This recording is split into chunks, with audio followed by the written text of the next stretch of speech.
Hello and welcome to the second Knife Junkie Town Hall. I'm your host, Bob DeMarco, and today we're doing a take on the town hall, our inaugural town hall that we had on April 18th, where we had 17 guests and 5.5 hours of knife talk and 3 co-hosts, and it was a giant extravaganza. Well, we saw how much everyone liked that, and we decided to pare that down and have something a bit more digestible, and also make a format where people can dig in and talk to makers for a little bit longer and get questions answered, even come on screen. If you have a smartphone, if you have an iPad, because you do live in the 21st century, you can just turn that thing on, go to the link that we will have out, turn that thing on, and you can come on and ask a question of, hey, Rusty, good to have you, sir, of either of the 2 legendary knife makers we're having on the show today. Our first hour, we're going to be talking with Andrew Demko, who needs no introduction, but I will say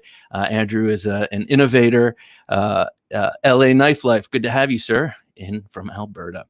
Yeah, you know him for his innovations with cold steel, the triad lock, and that, but if you're really interested, you know that Andrew Demko has a thriving custom career, and that's from whence this whole cold steel connection came. He's been innovating locks for years. He's created 4 that are just his, bony blades, good to see you. Ones that are patented just to him. Caleb, good to have you here, sir. Let's see, the Ram Safe lock, the Scorpion lock, the Triad lock, and now the Shark lock, which is being featured on his new custom knife. Justin, good to have you, sir. The AD20 Neves, good to have you both. We are all doing well, I think. Barry from Colorado, hope it's great out there.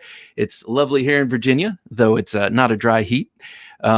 So Andrew will be joining us first, and in the second hour, we're going to have the legendary Greg Lightfoot calling in from Alberta.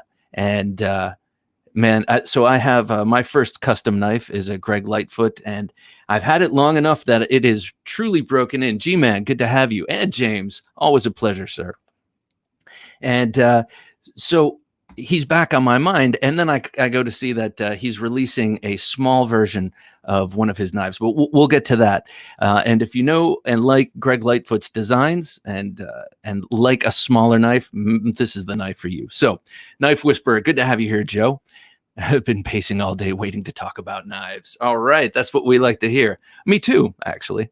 Slicey, such a pleasure to have you here, sir. Reorganizing his knife case and perhaps listening to some good knife talk in the meantime. It's always a good thing to do. I actually need to add to my knife case, and that is so I can get everything in one lockable compact unit. Right now, they're spread about, except for the core collection. So, got to unify. So that being said, part of this whole format is modern era. You can just pop in. It's not like a TV show that you can't just pop into CNN or Fox News and give your opinion or ask questions, but you can do that here at the Knife Junkie Town Hall. Everyone says they have a town hall, but this is a real town hall. Mark Herrera, lovely to have you. Hello, sir. Bad Monkey, as always, a great pleasure to have you. What's up, y'all? Stop for a second. I'll watch it all later. Good to have you. So we are also going to be joined by Alex Tissot of Alex's Knife Box. He happens to own custom versions of knives from both of our guests today. And if anyone knows Alex, that's no surprise. He's got fantastic taste and bandwidth in his collection. So it'll be great to get his take, as always. I know we have Mr. Demko in the green room, so why not bring him in? Andrew. Hey, how are you? Good to see you, sir. I think I found myself on this camera. Yeah. So I'd say scoot yourself to your right 3 inches. Now this is the TV producer of me coming out. There we go. Oh, nice. You got some lead space, some headroom. You're good to go. Okay. Andrew, it's great to have you. I was just sort of teeing you up and introducing you and talking about the innovations in locking mechanisms that have come from you over the years. And I think I got them, but what are they? So the first thing I did was the Triad lock. And then I did for cold steel, then the Ram Safe lock. And not so much a locking mechanism, kind of, but I did do the it was a patented mechanism on the cold steel knife called the Paradox and Black Rock Hunter, which was a spring impeded bellisong to make it legal. And then it was kind of a locking mechanism, but not like a lockback per se. And then of course the Scorpion lock, and now the Shark lock. So when you're okay, describe the main concept between each one of those locks, because I think with the new Shark lock, there's an intersection. I'm interested in that. Okay, so when I did the Triad lock, I had been making frame locks, and I was really sick of making frame locks because they were really expensive to make. To make them really strong, they had to have a thick, a 3/16 frame, and they just, for me, they weren't as reliable as I wanted, or they didn't perform real consistently. Sometimes they stick, sometimes they slip. But the strong suit of that design, the iron lock and the frame lock, is the stop pin. So, because previously to that, traditionally the lockback would kind of almost get harmed, the lock itself, by the blade notch it sits in. It would wear out quickly. Most lockbacks will have a little bit of play in them, and that's from that. So I was working with Cold Steel. This is about in 2002. I was working with them. I met them at the Blade Show, and they said, "Hey, can you make us some samples or something?" So yeah. So for a couple of years, I just built some prototypes or designs for them, like as freelance. And then I went on full time. And at that time, before I was an employee, I started studying their lockback, and I realized, well, that could be made so much better if somehow you could eliminate the inherent weaknesses of the lockback from the lock interface with the blade. And then the obvious thing was, I guess it's not obvious, but it seemed obvious at the time, was to add a stop pin. So that's the simple version. And then there's a whole lot that goes into those angles that make that stop pin work with the undercut angles, because it's true performance. But the root of that design is the carryover for the stop pin. And then, go ahead. Well, I was going to say, so the new Shark lock.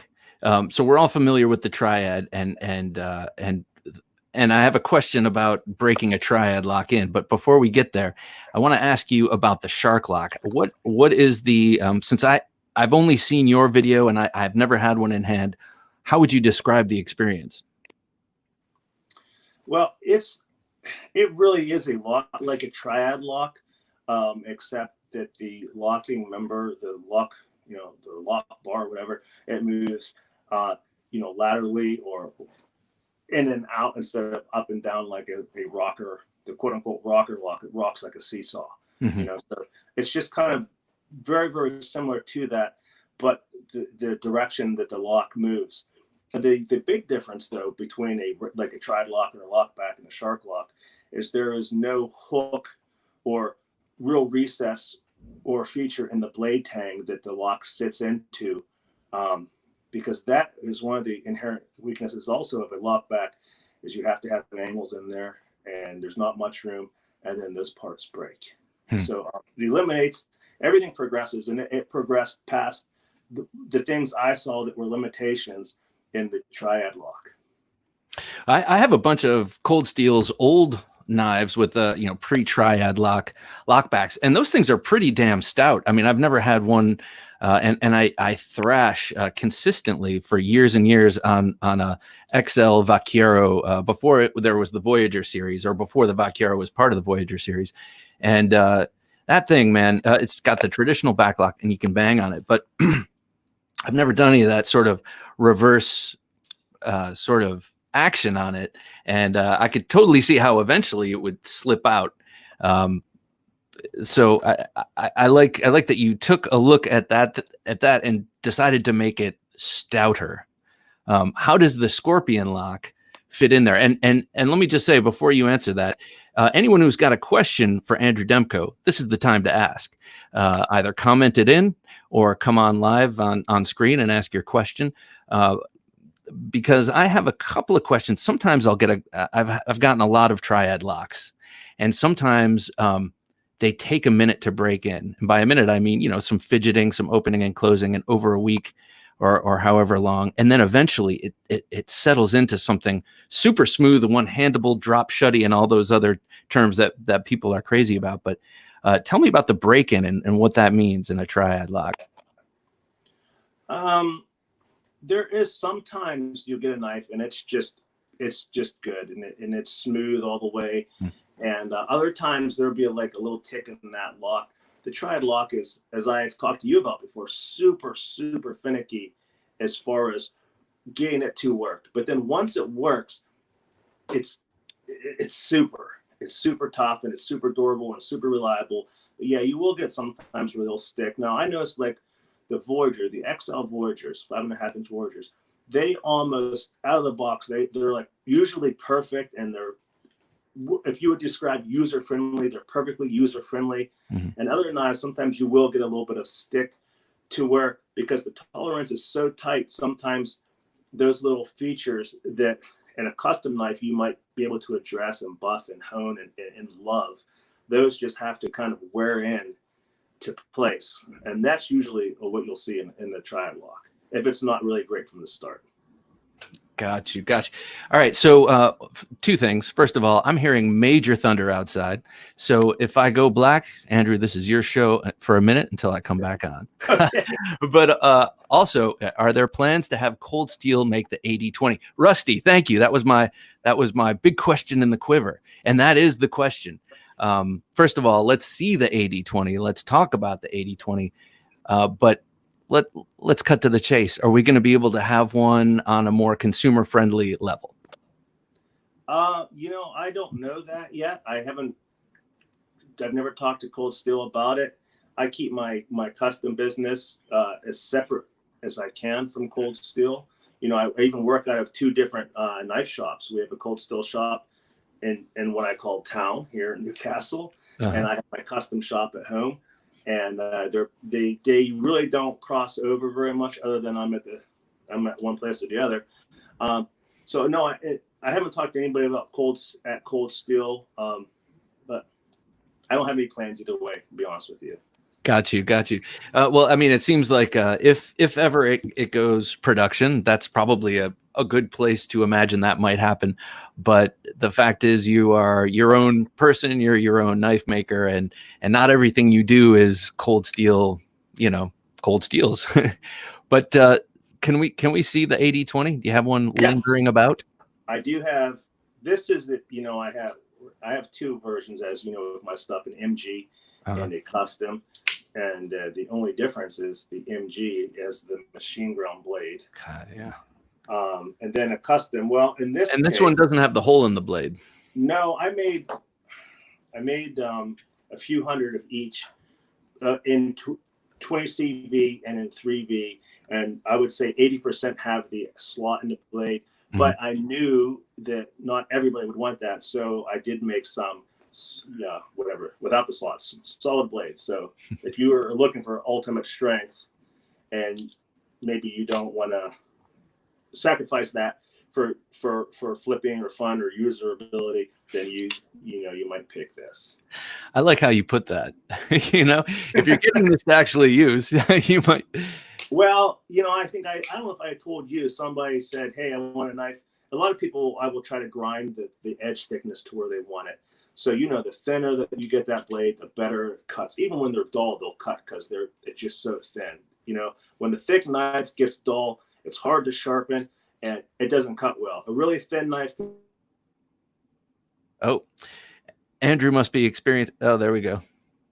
Hang on one sec. I think your mic will be back in a sec. There we go. All right.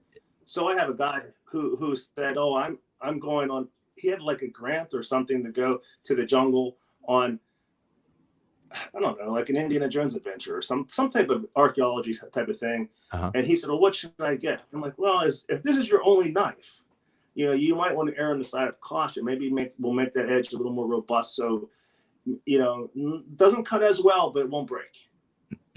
But, if you're. I think Andrew might be experiencing the same storm we are.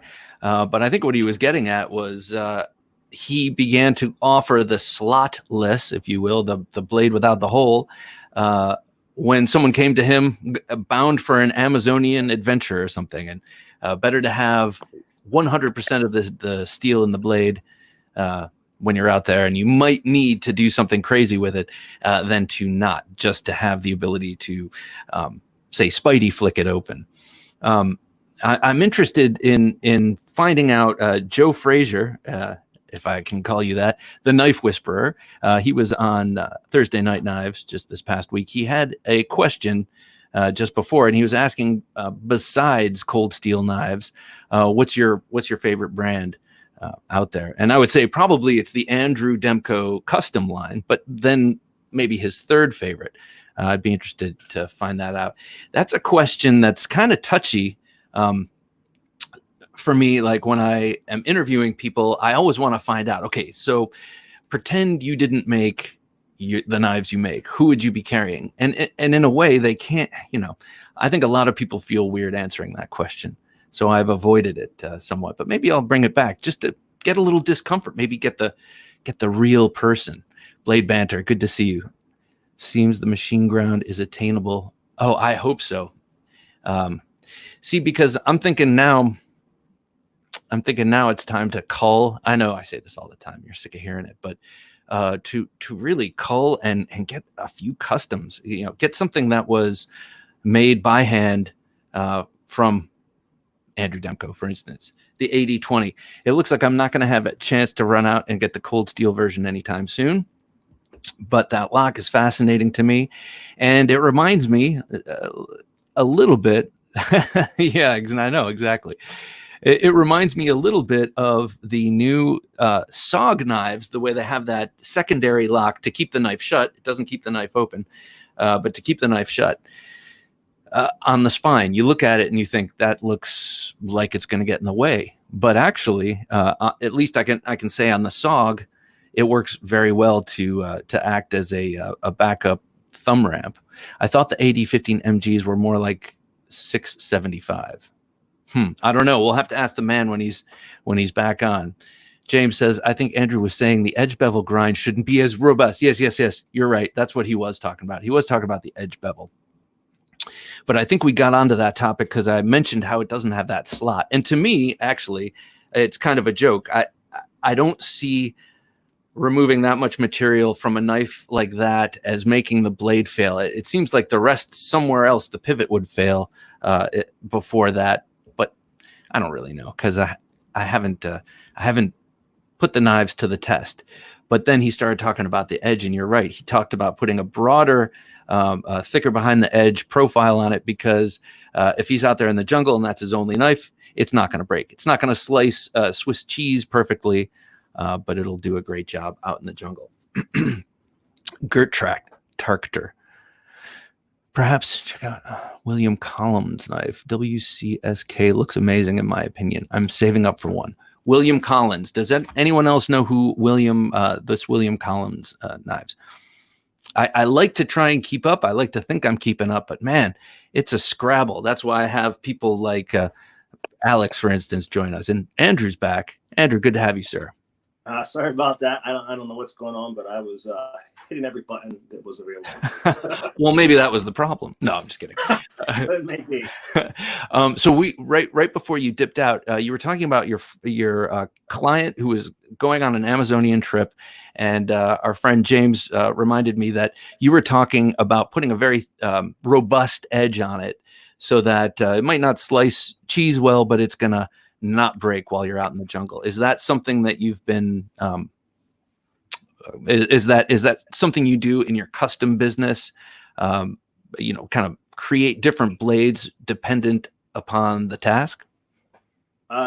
Yes, not so much the blades, but the cross section, the way the blades are ground.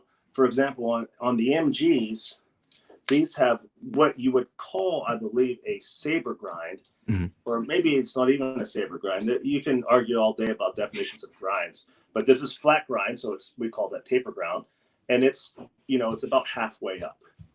So the angle is a lot different than if it was full flat ground. So the cross sections are a lot thicker. Now, harder to get through, maybe push cutting through 1-inch rope with this angle. But also, this is a super, super stiff blade like this, Mm-hmm. and less likely, because of the angle, less likely to chip out or break. So, like anything, you're always sacrificing strength versus ease at cutting. But what I was getting to with my other customer was, most people ask me for the customs. They want it, this is the thing, thin behind the edge. I love your knives, Andrew, but could you make it thin behind the edge? Thin behind the edge, that's the thing. And I would typically, on my customs, I like to do a hollow grind with a big giant wheel. So it's like a 18-inch wheel. So the standard, if you buy a knife machine, a knife grinder, so go to Blade Shop, you want to make knives, you're going to get an 8-inch wheel. And the 8-inch wheel cuts this a pretty severe hollow ground. And then you have short bevel steel, and then you reach the full thickness of that blade as you're cutting into things quickly, and then everything stops.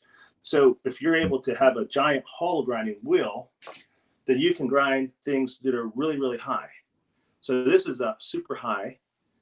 This is an incomplete knife, but the cross section, if I can get it. Yeah. I mean, it's like a razor, and it is thin, thin, thin. Now, do not use this knife and go batoning with it. Mm. But if you say, "Hey, I'm gonna be batoning," I'll shorten the height of this, and I'll thicken the edge here, and you can baton why you would all you want. So, are there certain steels you will and will not make a hollow grind that thin with? No, I'll do them with anything, but I always tell the customer, "Hey, you're at your own risk if you want to take a steel that is a high wear resistance, because usually high wear resistance, you know what happens? Low toughness. So again, you're balancing that too. If you want that, you're on your own risk if you chip the blade, because it's going to be, if you want it thin behind the edge, it is going to be like a real razor, like a straight edge razor. And it should not be treated like a machete. Right, exactly. And I was thinking with the other blade you had out, if you needed to cut through that proverbial 1-inch hemp rope, you could put that blade down and whack it on the back with a stick and go right through it. Kind of like what do they call it? That old, the elephant's toenail, that old knife. Right. Yeah, thin rope. Yeah. Yep. I'm sorry, Jim, could you put that last one up? Andrew, is 3V a good choice for a jungle blade, for that jungle blade? You know what? I say it is. I say 3V is a good choice for every blade. But know that 3V is not stainless, and you will get corrosion. And some people are so against that. But I would suggest to you that every indigenous population in the world has a rusty knife, and it works. They're brown and they're ugly and whatever, but they're not stainless steel, and they work. So there you go. If you mind, pitying and stuff, then no. But if you can realize that, I don't care what the appearance is, because to me the toughness of 3V outweighs the stain resistance of it. Although it's more stain resistance than like A2 or 1095, things like that. It's actually, I think 3V has 0.7 chrome, which is almost halfway to stainless. It needs, or it's 7%, and stainless has to be, I think, 16%. So it's almost up there. So is 3V? Does it take a patina like you would get on 1095 that can also protect the blade as well as look cool? It could, but not very readily. Okay. When you're grinding 1095 and you quench the blade as it gets hot, you quench it. If you set it on your bucket and turn around and change your belts or whatever, it'll be rusty when you get back in seconds. And A2 will do that, but not 3V. 3V will. It's really, for a non-stainless steel, it's pretty decent at resisting stains. So does it make sense to have 3V on? I know Benchmade came out with a bailout a couple of years ago in 3V, and they didn't heat treat it to the audience's liking, and or not our audience, but I mean just to the knife world's liking, and they received quite a bit of shit for it. Is 3V? Does it make sense to even have that on a little pocket knife? It would, if you think that what you can do with 3V that you can't do with a stainless steel. In my understanding, is that you can grind that blade even thinner, and go thin behind the edge, super thin behind the edge, and it will be more stable than if you're running 20 CV at that same size or cross section. So that for that it's worth it. Gert says a nice patina can make a blade feel like it's really your own, and I agree with him. V DeMarco, who's this? Hey, Bob and Andrew, carrying my 5-inch cold steel Recon clip point today. My go-to chore knife, Vic. That's my brother, Vic. Vic and I are huge Andrew Demko fans. There, I said it. I said it out loud. That's the part you don't say out loud. Yeah, my brother and I regularly gift each other knives of your design and invention. And he was psyched to hear that I was bringing you on. So thank you. Absolutely. Here's a question that I might make you uncomfortable, and we're actually kind of hoping it does. And that question is, besides cold steel, what production knives, what production brands and lines do you like and respect? That's a really good question. You know, I don't know that I have a second or third favorite knife brand, but I am a huge knife fan. And I'm telling you, if I'm on vacation and I buy a 99-cent gas station knife, you know, as I'm driving to Florida from Pennsylvania, I will wear my thumb out playing with that knife. I just like knives. I will tell you that I really like Spyderco a lot.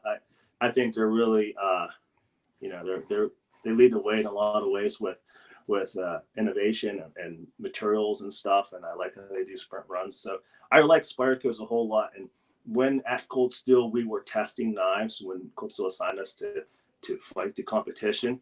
Mm-hmm. And so I got to handle much more of our competitors' knives than ever before. And I always enjoyed playing with the Spyderco knife. So there you go. Hey, I like what you just said. That sounds very Lynn Thompson. You said you were assigned to fight the competition. Well, hey, he's a fighter.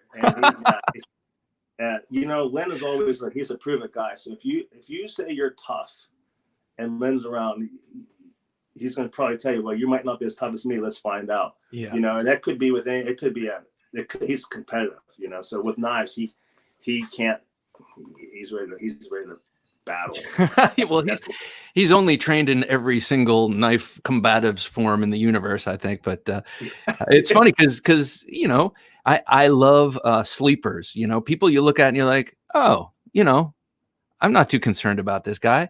I like to hope I'm a sleeper. Oh, look at this guy. He's got a skinny neck. Yeah, but yeah. And Lynn Thompson is definitely that type of guy. You know, you look at him and you don't necessarily know that he can open up a can of, you know, hell on you right there. The Knife Whisperer says, can't go wrong with Spyderco. Thanks, Bob. You're welcome. Yeah. Spyderco is interesting. I like them. I have a large body of them, but they don't make my heart race generally. However, knives such as this, you know, do. So how much have you had to do with designing like a knife like this, for instance? I know your triad lock is what makes this possible without being just a showpiece, a wall hanger. And mm-hmm. You know, the triad turns this from a wall hanger to an actual usable knife. My brother got this for me, by the way. So how much do you do with designing the other knives? Edwin, oh, wait. Can kill a bear with a butter knife. Yes, you're right, Edwin. I thought you were going to talk about it. The big black bear knife, which I wish would come back. The black bear, the folder. The folding knife. Yeah. Black Rhino? The Black Rhino. That was awesome. And it went away before I ever got my hands on it. And it had this same sort of setup here. Yeah. Well, I made those at the exact same time. Oh, did you? Okay. So Is this your design? Yes, I designed every triad lock except for the ones that my friend Mike Wallace designed, which he has a few in there. The Spartan, I believe or not the Spartan, but the Colossus. The Colossus. Yeah, that's cool. And Colossus, the one that's Immortal. Yeah, the Immortal, the one that looks like a Roman gladius. Yeah. Mm-hmm. Okay, so my presumption was that it's your lock, your engineering, and your design, your engineering designing. But I was seeing this as like Lynn Thompson saying, "Oh, I have this in my private collection. Let's make it into a real one." And so that's your design. When you're designing stuff, Well, I'll tell you the history. Let me interrupt you. please do. Lynn said, "Hey, I want to make some espadas. Make me 3 sizes of espadas." And he sent me this really, really old book. Not espadas, navajas. He said, "I want to make 3 navajas." And I was like, "What the hell is a navaja?" You know, this was like in 2004 maybe. And so I looked through the books and I just drew them up. And then he said, "Hey, make that more pointy." And that was it. That's usually what he tells me. Make it more pointy. He really likes pointy knives. Make it more pointy. That's funny. Well, you know, there's a lot of stabby, thrusty stuff going on there. Yeah, yeah. To me, the navaja has always been like the coolest folding knife ever. And before I even knew what it was called, I remember our mother showed us a video of a ballet she liked called Blood Wedding, and I think it was by I don't remember who, by a Spanish, but it was a modern interpretation done in ballet, and there was a navaja fight, and the men all wore cummerbunds, and they're dancing around looking like toreadors. And then when they're squaring off over Carmen, I believe the woman, you know, the main character, they both pull out these giant navajas. I'm like, God, suddenly I love ballet. What is this? So when I saw you guys make that, I just about lost it. You know, a funny story about that is when that first came out, we had an engineer. He emailed Cold Steel and he said, "Please do not make that knife. It's too dangerous. People will sue you. People will cut people's hands off." And at that time, and I was like, "Oh, I'm just a redneck here in the garage. Maybe he's right. You know, maybe we should talk about this." And then I tested it. I'm like, man, just try it, because that was the first tri-lock knives where I did the Alamin, the Raja, and the Espadas at the same time. And I got scared. I was like, well, there's a real engineer telling me what's up here. And then I tested it, and it was like, it's like the strongest knife, you know, ever. It was, you could not make it fail other than actually just breaking the blade, you know, and it was just unbelievable. And I was like, yeah, the hell with that guy, you know? Yeah. Well, actually, let me ask you this, because I've always kind of wondered. So on this very large knife, 7.5-inch blade, people, and it's about the same distance between the pivot and the lock as it is, say, here on this production 8010. It's actually even shorter. Does this distance or this length of the lock and the length of the blade make any difference in how strong it's going to be in a practical sense? Well, not the distance between the length of the lock my understanding is, but obviously the blade, yeah, the longer the blade, the more leverage you can put on, not necessarily the blade, but the handle. Mm-hmm. And then unfortunately that leverage was what works for you for cutting or reaching or whatever. It works against you because you can pry a lot harder with a 6-inch pry bar than you could a 3-inch pry bar, or you know, in theory. Right. So yeah, they have to be. That's the thing that makes those espadas strongest, not the length of any of those parts, but the height. So think of that blade tang, the diameter of that blade tang. That's why those are the strongest, because they're the biggest. Because the notch is extra deep, and that and the claw that fits in the notch can go further down in there, right? Well, yes, but not so much. It only needs to go down a little ways. But what it is, it's the material between the notch and the pivot pin.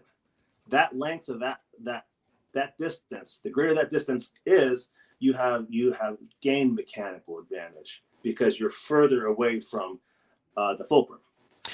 Pull up the another AD20, if you will. I want people to have an understanding of the shark lock. You and I just recently recorded another conversation where you went into detail about it, and I could visualize it. But now that we're looking at it, tell people how this new lock works and what the advantages are of it. Okay, I have an open face one here, so I'll attempt to line that up for you. So, firstly, they're thick. They're 3/16 G10 frames. Damn. And then machined into them, I have this tab, this steel tab. Now we could do these out of titanium, but guess what? Still stronger. Heat treated steel is stronger than titanium. That may hurt people's feelings, but that's Wait, what's still stronger than titanium? G10?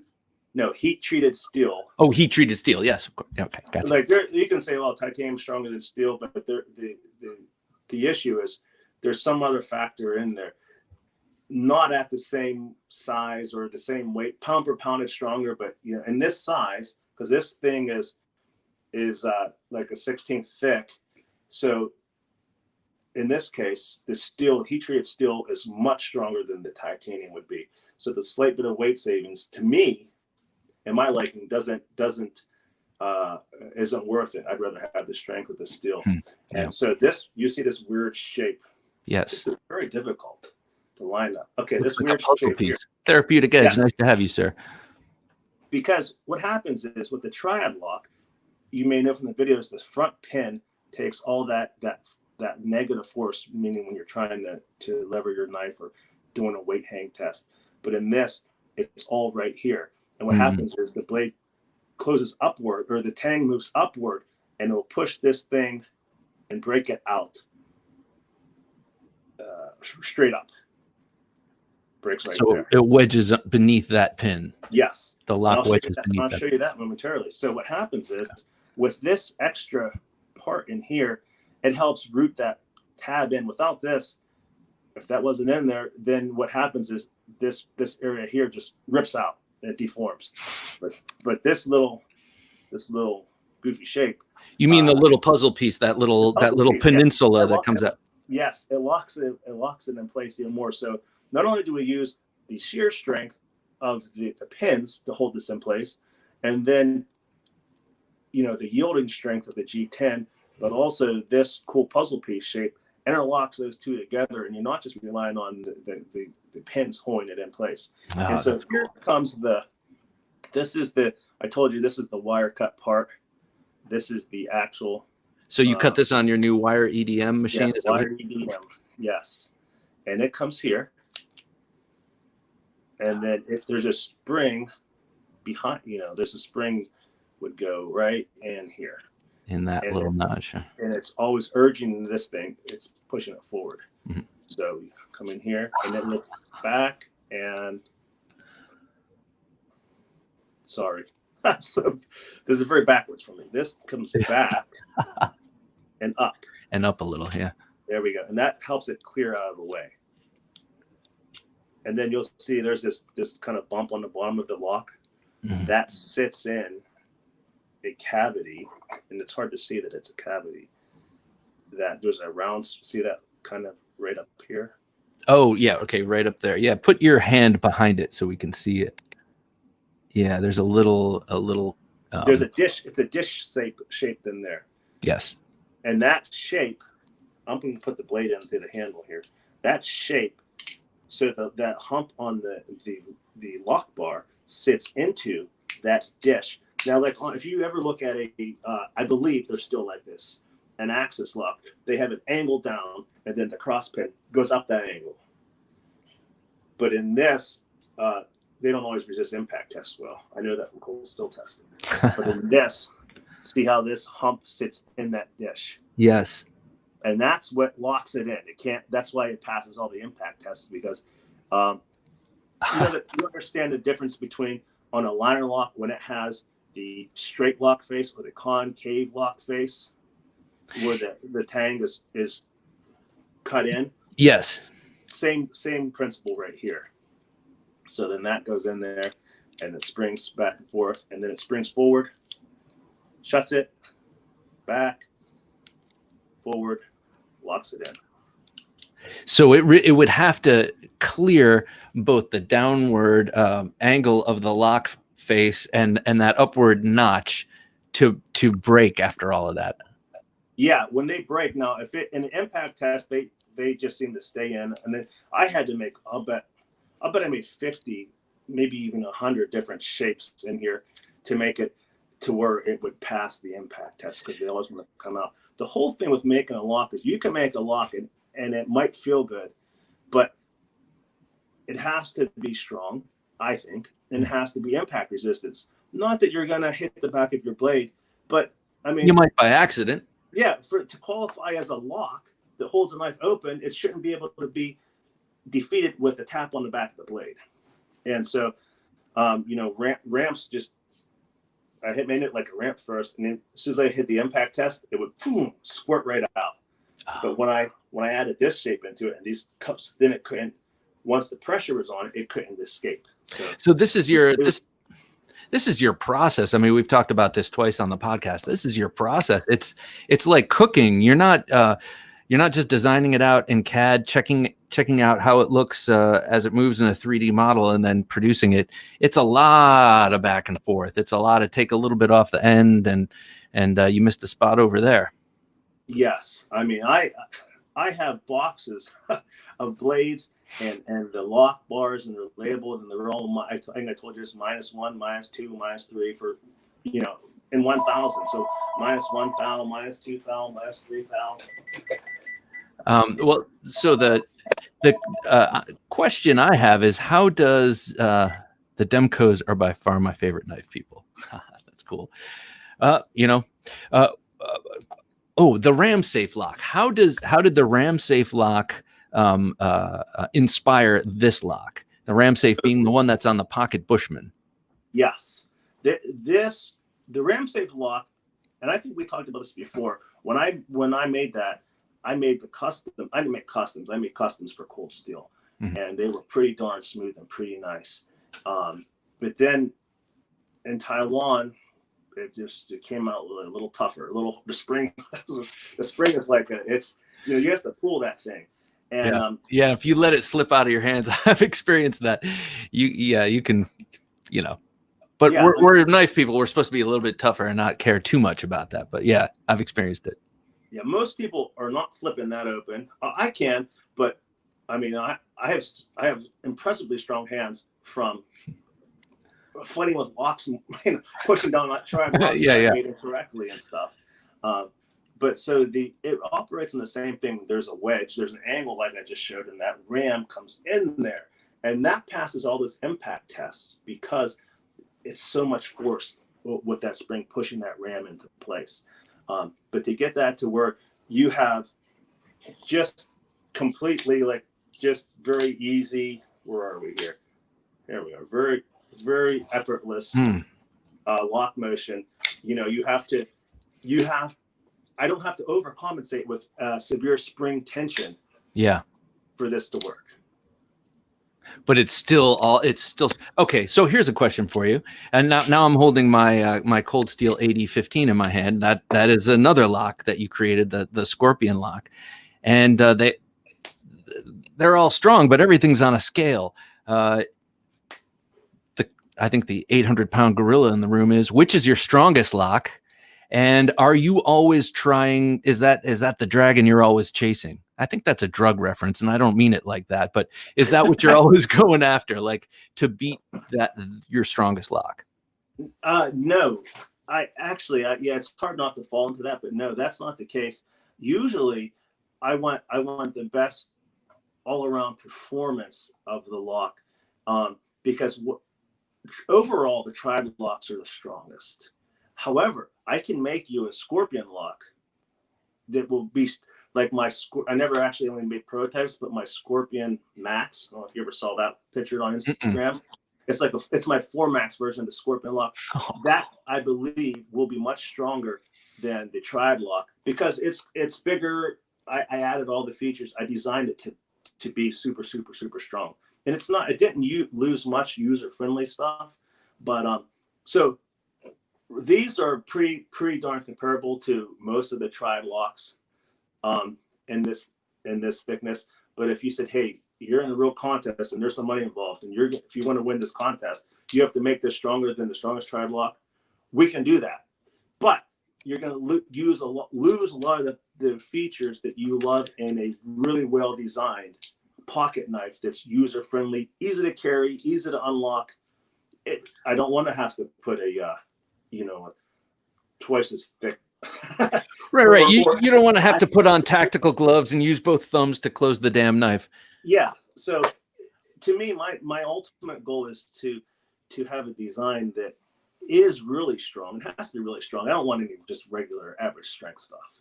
That doesn't. Gotcha. I won't even go in the shop that day if that's the case. It has to have excellent performance, but along with that, it has to be so user friendly and so awesome to use. And I think I've told you before, I always hate the term, and I don't mean to hurt anybody's feelings. Mm-hmm. Hard use knives or hard use knives. Why do you dislike that term? Well, because usually they're hard to use. They're right. Like they kill your hand, and they have blades that are so thick. Like, what in the hell do you need a 3-inch knife or 3.5-inch knife with an edge that thick for? Like, you can't hardly cut any rope, or you can't cut a hose with it. So it might be tough and durable, but so much so that you can't do normal things with it. Well, Andrew, you deal in a business of luxury goods, whether or not you choose to admit it. I mean, you make these incredible knives that are capable of incredible feats for folding knives, but they are luxury goods. And some people veer down the luxury goods lane where it's just about the trappings of it, not necessarily the usability of it. If someone is going out into the jungle and they're going to be relying on that one folding knife, they'll come to you because they know that this luxury good can get them through the experience. But oftentimes, knife collectors collect because it's exquisite for one reason or another, but not necessarily all of them, including the usability. Charles Combs asked, Andrew, will you upgrade the steel in a Spotted G10 in 2021? I know it's not necessarily your choice, but do you know anything about that? The G10 is spotted, and I think it's going to be 10A right now. And the other ones are 35VN. No, I don't think Cold Steel has any plans on switching that around. That's so big, right? I mean, geez, that's a lot of S35VN to put in a 7.5-inch blade. You'd have to charge a lot more for it, especially with the G10. They're in manufacturing in Taiwan, like in my shop. It doesn't cost much more or much less to change steels because, they're only maybe a few dollars different per pound on the good steels, But when you're talking in Taiwan, when they have 10A right there, mm-hmm. And they're versus importing 35VN from Crucible, Niagara. This cost just goes up and up and up, and you can't find one of the things that makes production knives, you see 10A and 8A because they can find blank that, so they're stamping those out. They're paying, as long as you're making enough to amortize your cost for the tooling, the stamping tooling, you're good. You're knocking those blades out. But the 35VN and all that has to be laser cut. So every single process that is percentages more, and you end up with a product that's so much higher, harder to grind, harder to finish, harder than everything compared to the 10A. Now, for me, 33V, 204P, 20CV, it makes no difference in our operation here. Mm-hmm. So we won't see stuff like that from Cold Steel all the time. Right. Acetone wants to know if mini recons, which I missed the boat on those. I wish I got some, but also the mini Voyagers. Any chance those will be coming back? I don't think you're going to see any mini Voyagers. Basically because I know Lynn Thompson didn't like the mini Voyager, and regardless of if you were asking for it or not, he didn't like it. So that's out. But the mini Voyager, there's often mini Recon, right? That's what we said. Yeah. I'm always petitioning to bring that back because I think that's a fantastic. Oh yeah, I designed it, so yeah. I think that's a fantastic handle. It's one of my favorite handles in that 3-inch size. It's really hard, in my opinion, to get a 3-inch handle that you can really get a hold of, and it's wide enough and just long enough to where you can do full size amount of work without what I would call a compact size handle. And you're a big guy, and to be able to grab a full grip on a 3-inch blade and have a comfortable grip, that's probably, you're like what, 6'5" or something. You're big. 6'1". 6'1". Oh, wait. I was talking to someone who was All right. All right. Yeah, people think I'm awesome like that. But yeah. Maybe it's the camera angle. You're like, look at that. But yeah, to get a really comfortable grip on a small blade like that is hard to do. A and B. I remember I got my brother-in-law a 3-inch Recon one a while, years and years ago, and I was like, it's one of these days I'm going to get myself one, and I never did, and I regret that a little bit. But Lynn Thompson likes the big knives. I understand that, but there are a lot of people willing to spend some scratch on a smaller knife. James Moore wants to know, what is the origin of the name of the Shark Lock? Well, because I always thought the lock release looked like a shark fin, and I like sharks, and that was it. I like sharks so well, you're not gonna believe this. Look, I bought I had this concept that I've been working on. We mentioned before on the last podcast that I had this in the works for many, many years. And I've been buying, I have shark's teeth and I have I was like, I'm buying things so I can take pictures with my shark lock if I ever debut it. So, well, that's funny. Like a shark. That's all. I think it's a common like. Well, I am obviously I'm a knife guy, but I spent the first 12 years of my life drawing sharks nonstop. And our next guest, Greg Lightfoot, is definitely into sharks. That's in his logo. And there's Shark Knife Co. There are a lot of shark. I mean, I think it's a big inspiration for people who make knives. It's no surprise, I suppose. I use my 15 in gunk. It's easy to keep clean. Interesting. So I think what he's getting at is he uses 80-15 when it's a crappy job, because everything is right there to clean out lockwise. It's like you pretty much don't have to disassemble it.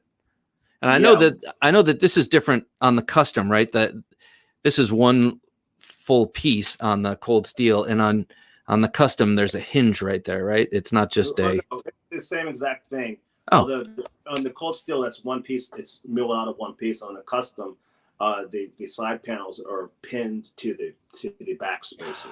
Oh, I get it. Okay. Everything's the exact same.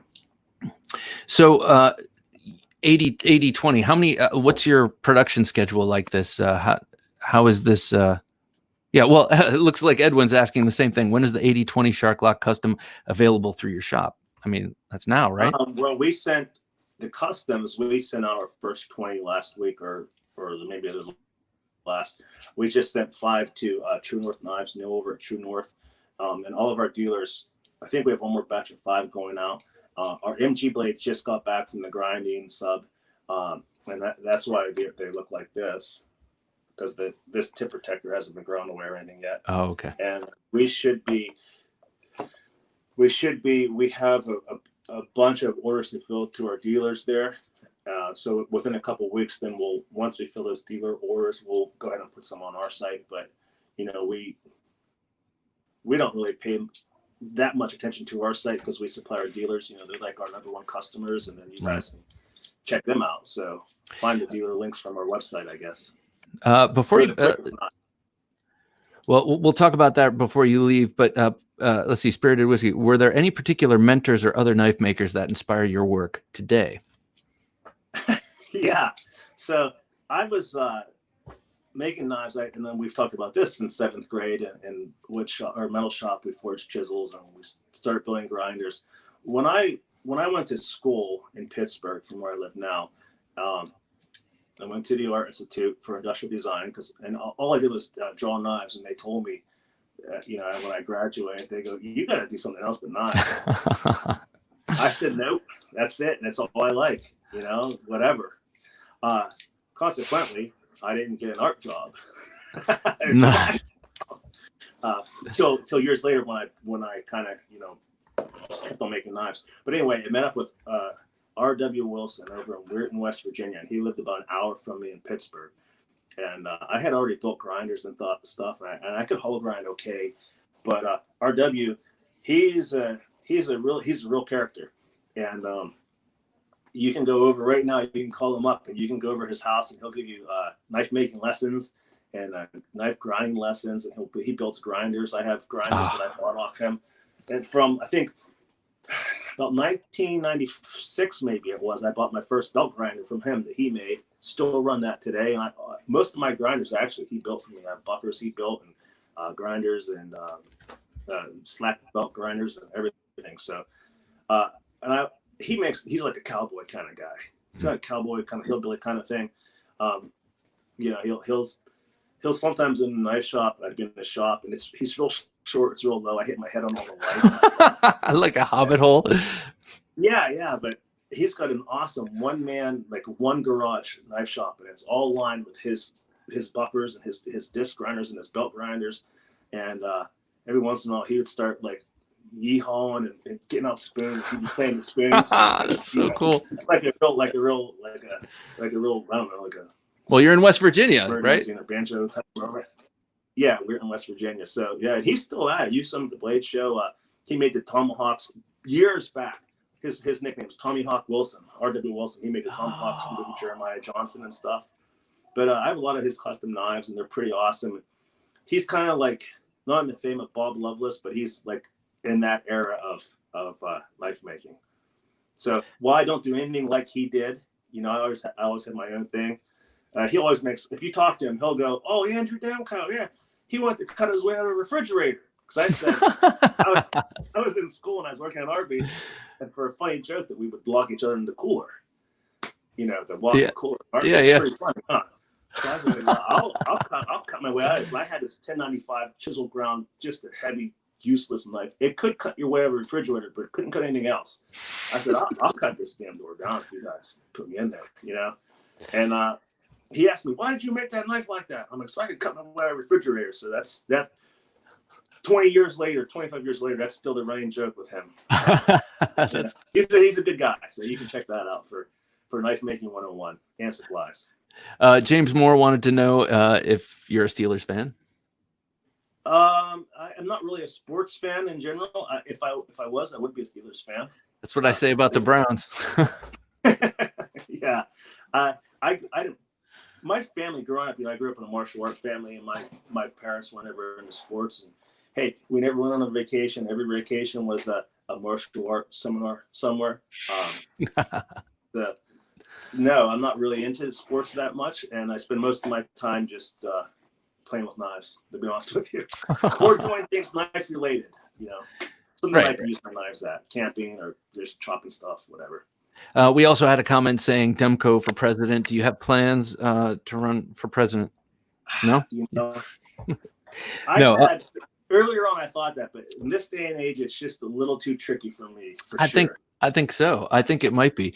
So what do you have in the offing? What kind of knives do you think you're going to be making kind of coming up? Like, I know you just you're just like, dude, I just got the patent on the 80/20. What are you talking about, man? By the way, the Shark Lock is patented, people. So this, you know, he's not just fiddling around in his garage and then selling you knives. He's doing it the right way. He's making sure that it's needed and legit, and then getting it patented. And I like that picture you posted on Instagram recently with the knife sitting on the framed patent. Yeah, and it matched the knife. It was just an accident. That was the first custom that went out, and it matched the border of the patent. And it was like I planned it, but now it was all luck. That's good. So let me ask you a quick question, Andrew. Let's field a question. Do we have any questions in the comment section there, Jim? Because I'm curious as to what everyone's favorite Demko design is.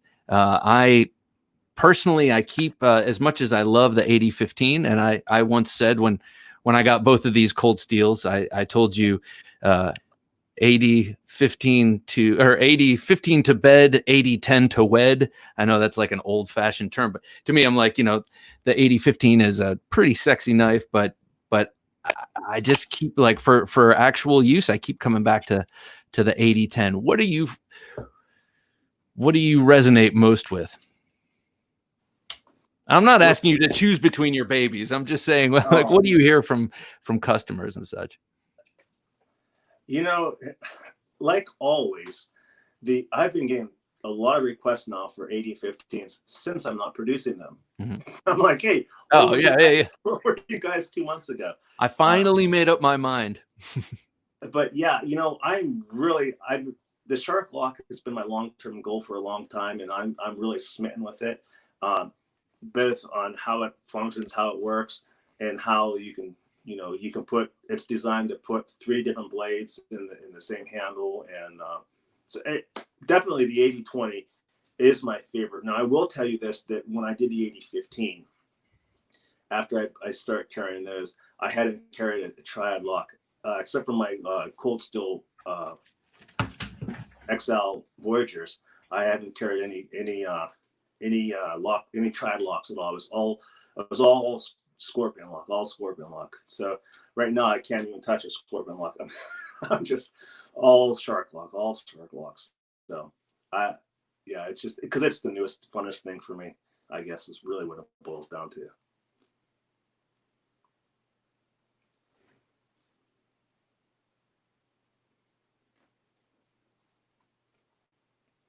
I think I lost you.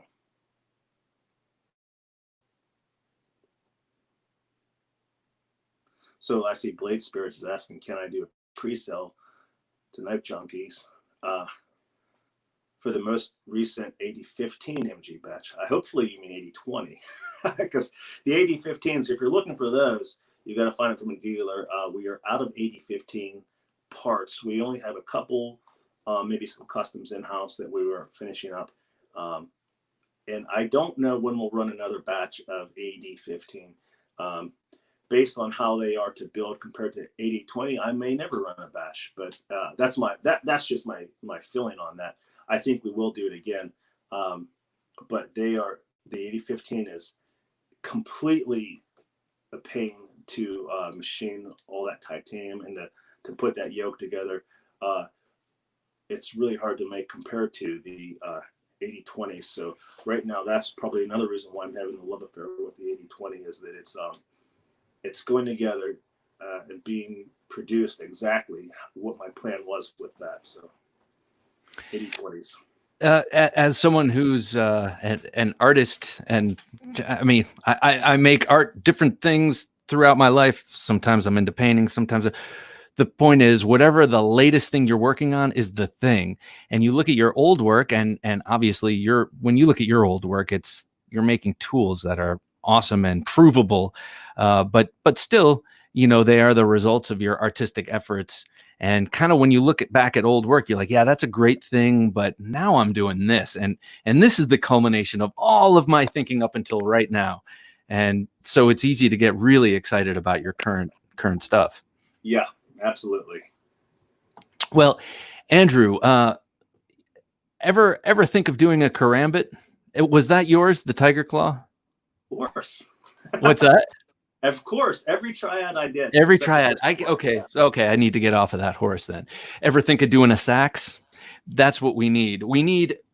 I actually have one designed just for Cold Steel to make, and it would be the 5.5-inch sax blade with a the kind of handles you design where you can choke way the hell back and have a sword out of it.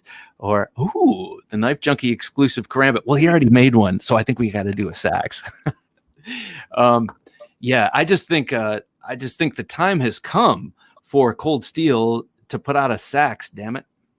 Well, I will tell you this: Lynn Thompson and the Cold Steel crew, the guys, the inner workings there at Cold Steel, the guys have been there a long time. 15, 20 years. They were all martial artists, mm-hmm. And they. Not that the sax is a martial arts knife per se, but they all appreciate that type of knife. And we had a sax machete. We have there's a couple different sax they make. But they're in the. I'm sorry, I should be more specific. That I know this year they came out with the Norseman sax, and then the year before they came out with a really fancy, like beautiful, but more in the line of their swords. And I'm talking a big beefy folder, like across the line, just like you have, just like there's the Vaquero blade, the Tanto, and the clip point in a different iterations. I feel like the sax needs to be added into that, but I don't know. Maybe if I can ever get Lynn Thompson on the show, I'll put his feet to the fire about that. He would be for that, because what I was getting is he appreciates the sax design, and he would in a modern tactical that's the word I describe it. A modern tactical knife, like I think you just said, the G10 Espada version of the Sax kind of thing. Yeah. Yeah, I think that would be up Lynn's alley because he loves stabbing stuff. Hey, Jim, put that last comment up. That was a good one. What's John up to at the moment? John being your partner, John Wans? Your brother. John's my brother. He works for me here at Demko Knives, and at this very moment, he's out kayaking, and I was working in the shop today. So he's out having fun, and actually, I was training my daughter. She just graduated. She wanted to get a part-time job at this like a mini mart. That's too dangerous. You can't do that. You can work on the wire EDM for me. So she's cool. She's learning how to run the wire first day today. So that's a pretty good skill to have, I think. Well, we just got a good question, and I can't believe I've never asked you this, but what's your personal favorite blade shape? And he spells favorite with a U, so he's probably in England. Well, my favorite, I think, is a drop point. And I had to battle for the AD20. I couldn't decide. I had to battle to do the this or a drop point. So there was my drop point, and that's the same on my AD15 and my AD10. They're all the same. Mm-hmm. But I thought, man, that's a good looking clip point, and it's different from what I'm doing. And but hey, while I'm showing you guys this, I do have a stack of super old Shark Lock prototypes that I think are of interest. You might want to take a look at. Yes, please. So this one was, check this out. This was one of my first ones. Oh, cool! Look at that. It's got a kind of a fish look to it, I think. Yeah, and that lock is so much more pronounced and is way more. It looks like it's way more intended. Well, it looks like it's further towards the tip of the blade, further up towards that stop pin, and it also looks like it's more of a thumb ramp. Yeah, there was a lot going on here, and this might be almost 10 years old. Now, here's what's interesting about this is if you take a look in here. It's got a rod and a spring, and it actually, I don't know if on this one or my other one, it can actually come out. If you pull this back hard, it can come out, and that was like, and I would unlock it, and then it would shoot out, in the air. It was hard to. Maybe this one does it. Here's another one. I made these all about the same time. You can see I carried this thing a long time. This gray G10 it became beautiful. It's like it's got a G10 patina on it. Yeah, well, it's gray G10. So were you saying basically that with this particular iteration of the lock with the rod and the high lock thing? Here it goes. See, I had a fork first. Why can't I find me? Oh, I see. Okay. I had a fork in the spring. Oh, wow. And this pin here has a hole in it. Does it rotate? Does the pin rotate within its? See.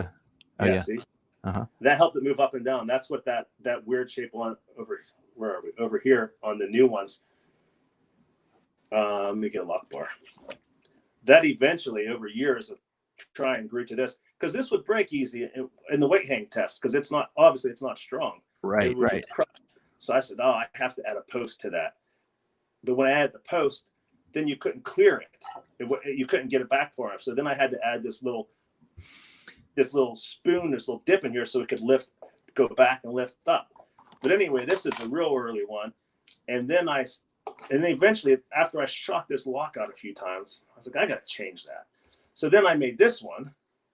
And that's when I came up with, it's like you can go in the box or out of the box or whatever. So, this one is rod and spring.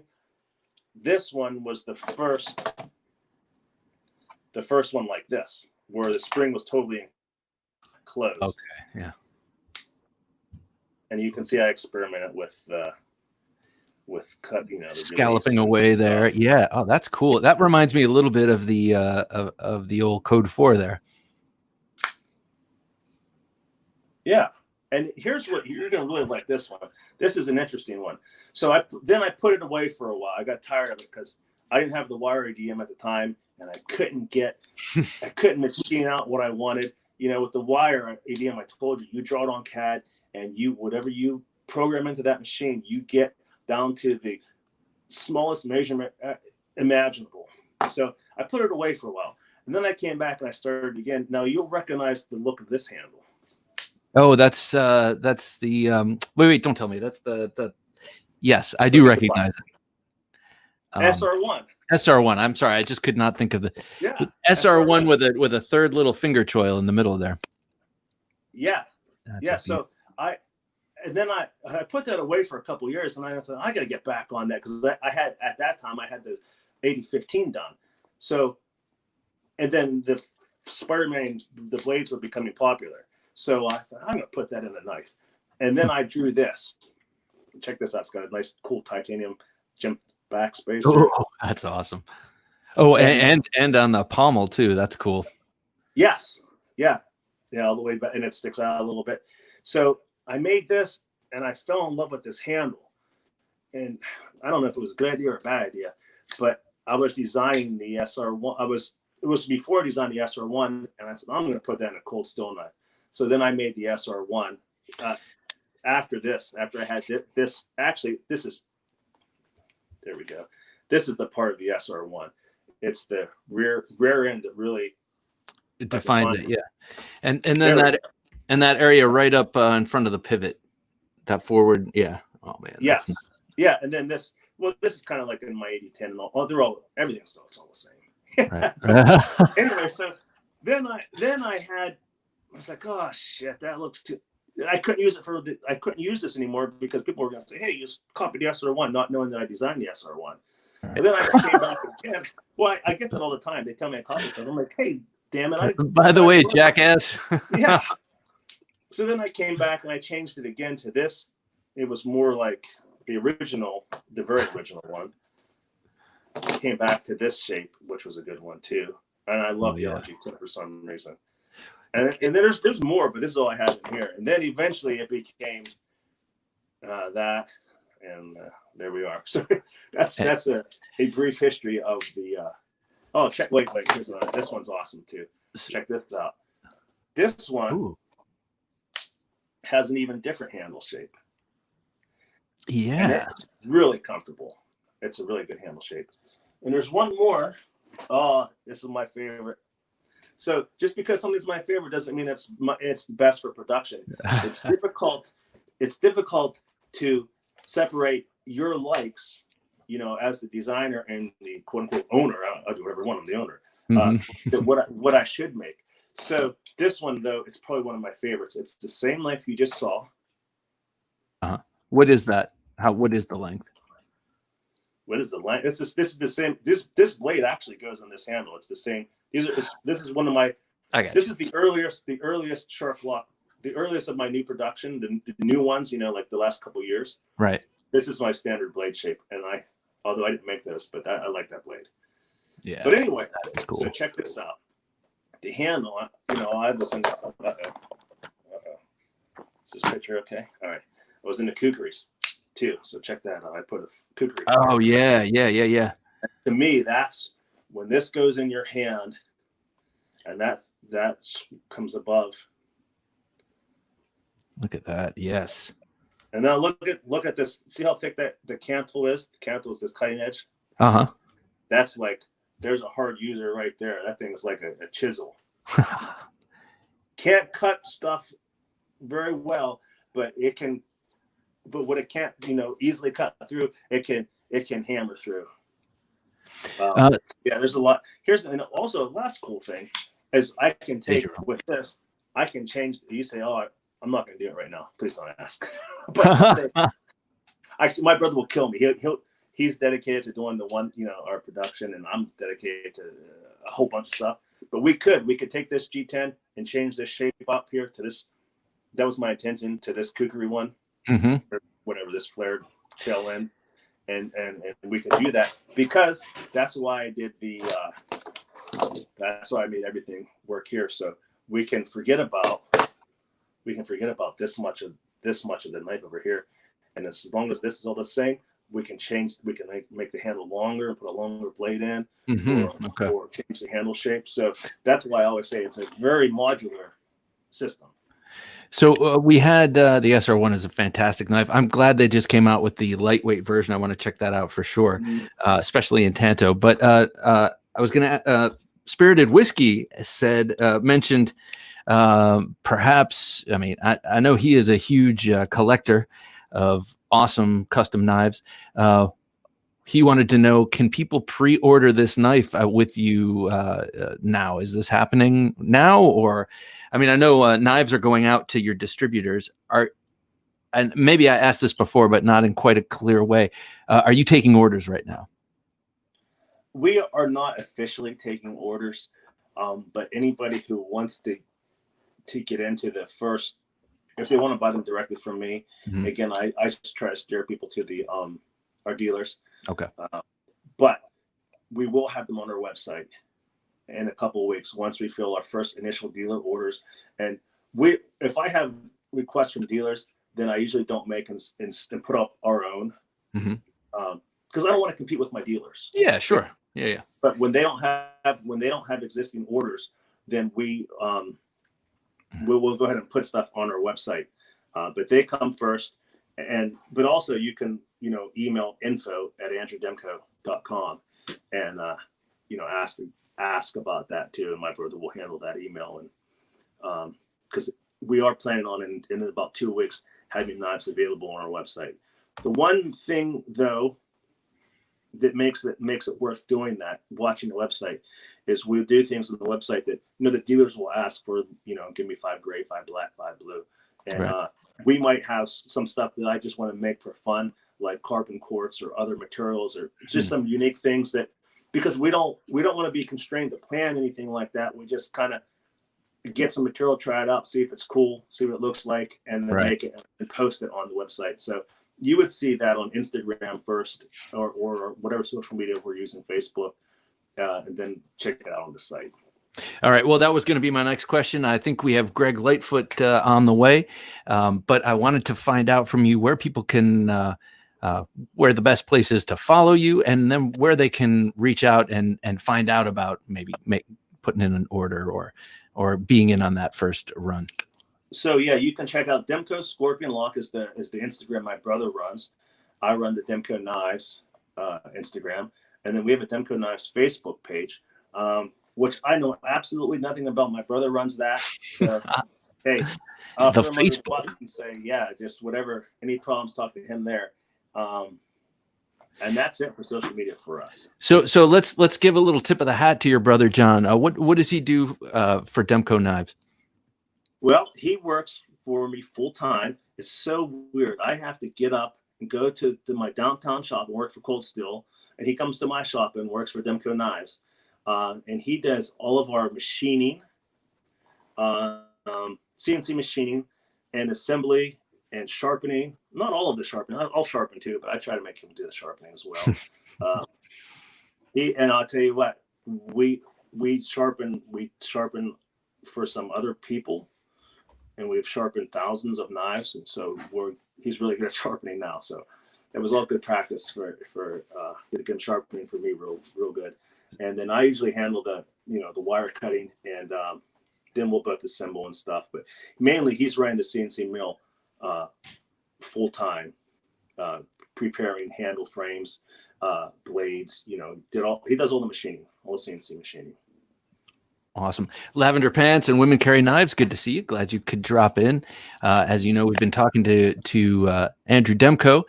John is a legend. I've heard a lot about your brother, and so martial arts family, knife family also. Well, I guess now, yeah. yeah. I got into knives very, very early, like I was 3 and I had my first little pen knife. My parents never, it was never an issue. Right. And I got a hatchet like when I was 5. And so I was never, told that you can't play with that or you can't do that. And so luckily it worked out to my advantage. A lot of samurai swords and bokens around the house because it was an Aikido household, right? A lot of bokens, definitely a lot of bokens and a few swords. Yeah. Well, I'm sorry, Andrew Demko. It looks like we're going to have Greg Lightfoot stepping in a moment. Not sure if you ever met him, but before Andrew leaves, if anyone wants to ask him a question, here is your opportunity. The man is right in front of you, and last time you and I were talking, you mentioned the Tough Light. The Tough Light. That little knife is, I think, one of the most popular knives you've probably designed, and it's a very different take on it's a very different type of knife than anything else. And just so you know, we keep a Tough Light in our bathroom. It's serrated in case anyone's trying to break in. But for that I mean, there are cold steel knives and little knives tucked all around the house, but the Tough Light is. But besides the plastic karambit in the shower, the Tough Light does all the, opening of products in there. And every time I open it up, it feels so natural. It is such an awesome little knife, the way it melts into your hands, and then the utility you get from that straight edge. Do you have any plans to do any small knives? For Demko knives? Yes, for Demko knives. I absolutely do. I have the 80-20. I have already drawn up and prototypes built for a compact version and then a micro compact version. If I can micro compact, yeah. Well, how small would micro compact be? Like the micro Recon, the little. No, not that size, but like a standard size 3-inch knife that, like for my compact, it's just this exact knife. That the blade is a 1/2 inch off the blade and the handle's a 1/2 inch off the handle. And the handle's slightly different because you can't get you don't have a hook or a return back here because you can't get your hand in there on that 3-inch. Gotcha. And then the one I call the micro compact is an actual, where it's smaller. The 3-inch version of this is this same exact width, this same exact everything. So all the parts are interchangeable. In fact, if you have the 3-inch blade of this style, it can go on this 4-inch handle if you wanted it. Oh, cool. 3.5-inch handle, I'm sorry, for a 3.5-inch blade. But then I have the micro compact, which is more like a normal company would do as far as size. My stuff's kind of broad blades and stuff. So it's. Women Carry Knives says she's looking forward to a small version. And do you receive a lot of pressure from the knife world to make things maybe smaller, more digestible?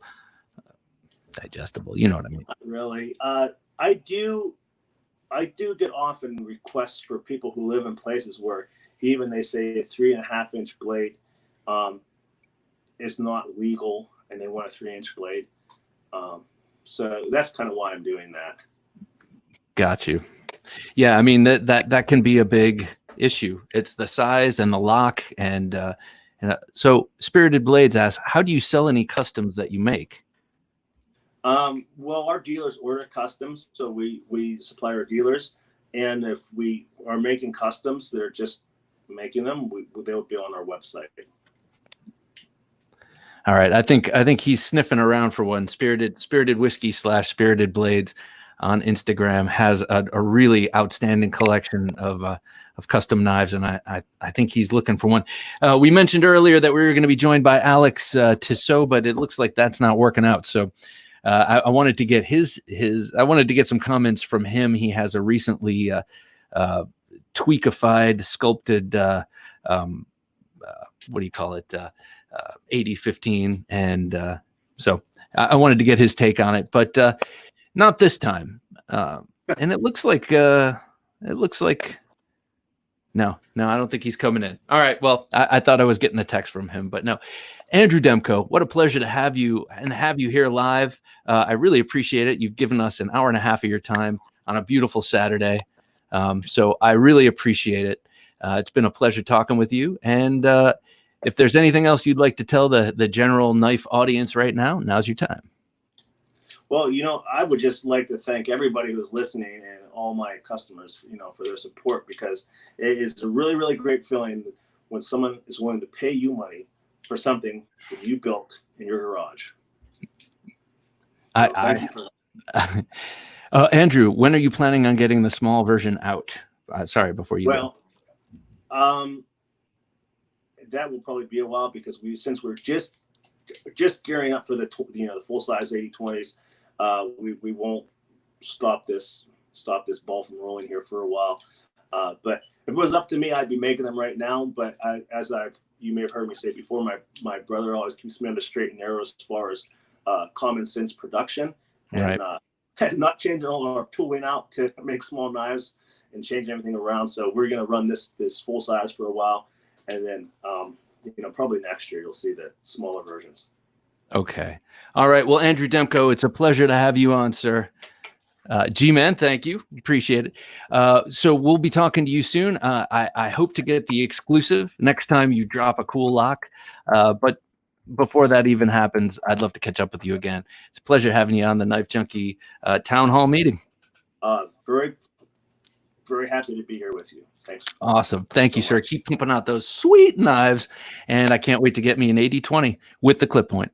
All right. All right, sir. My pleasure. Take care. Bye.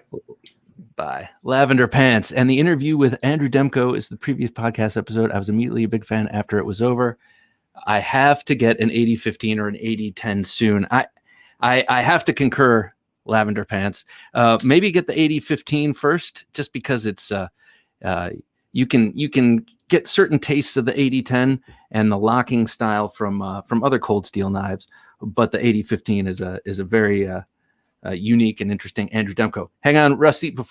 So we're having it. If you're listening, Greg, I know you're watching. Go to the knifejunkie.com. That's IE, Knife Junkie. We've been texting back and forth. Now, Greg lives up in Canada, and there have been times we've experienced some weirdness on international connections here. So I'm going to use this opportunity right here to say to you, Greg, go to the knifejunkie.com. That's JUNKIE.com, and you can join on there. I guess he was having trouble getting on through the if you look on screen, this is what you want. Sometimes between here and other countries, we tried this with Tashi Barucha in Paris last time, and he couldn't get on, and that was a bummer because he's an excellent guy too. Greg Lightfoot, I'm going to start teeing him up in the hopes that he's able to navigate on.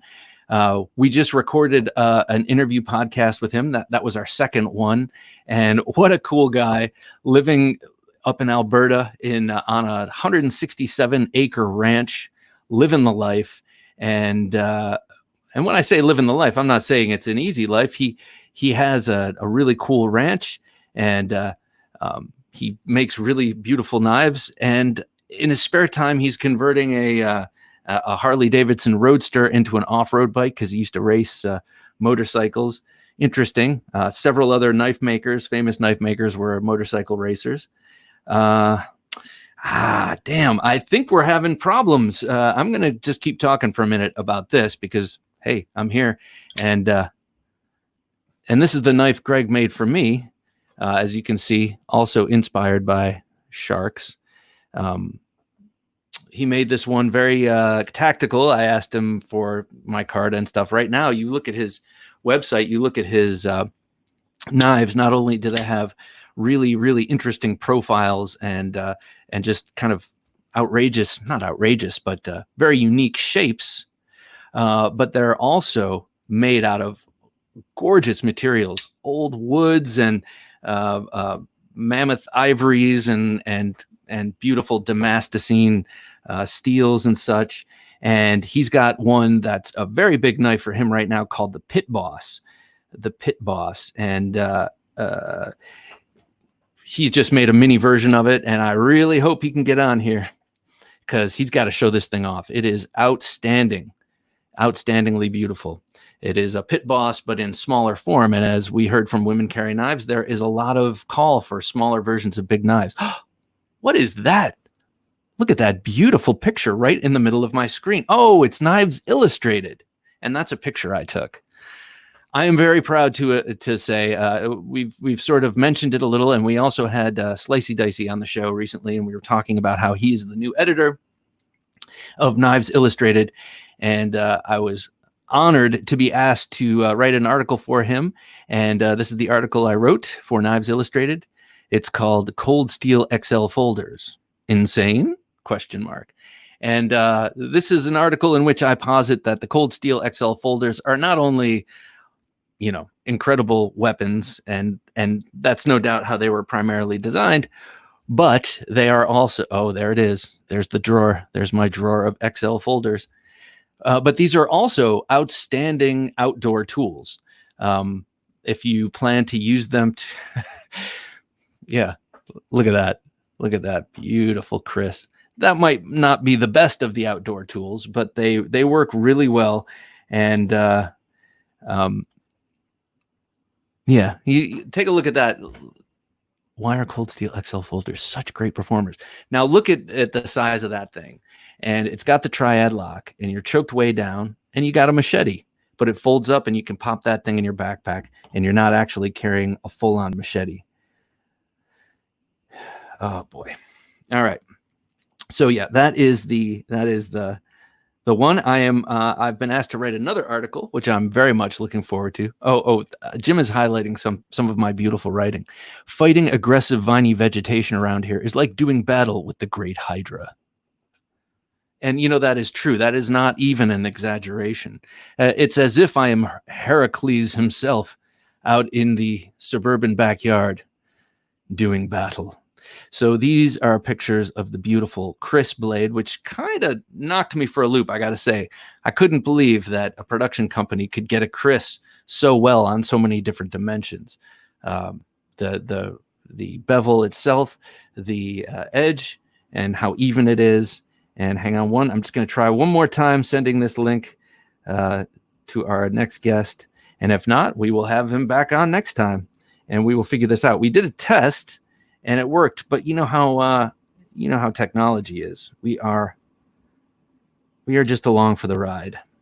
We are just along for the ride. Gee, man, that's an awesome blade. It is. Now that picture, the XL Vaquero is a pre-triad lock Vaquero before the Vaquero blade shape was a part of the Voyager series.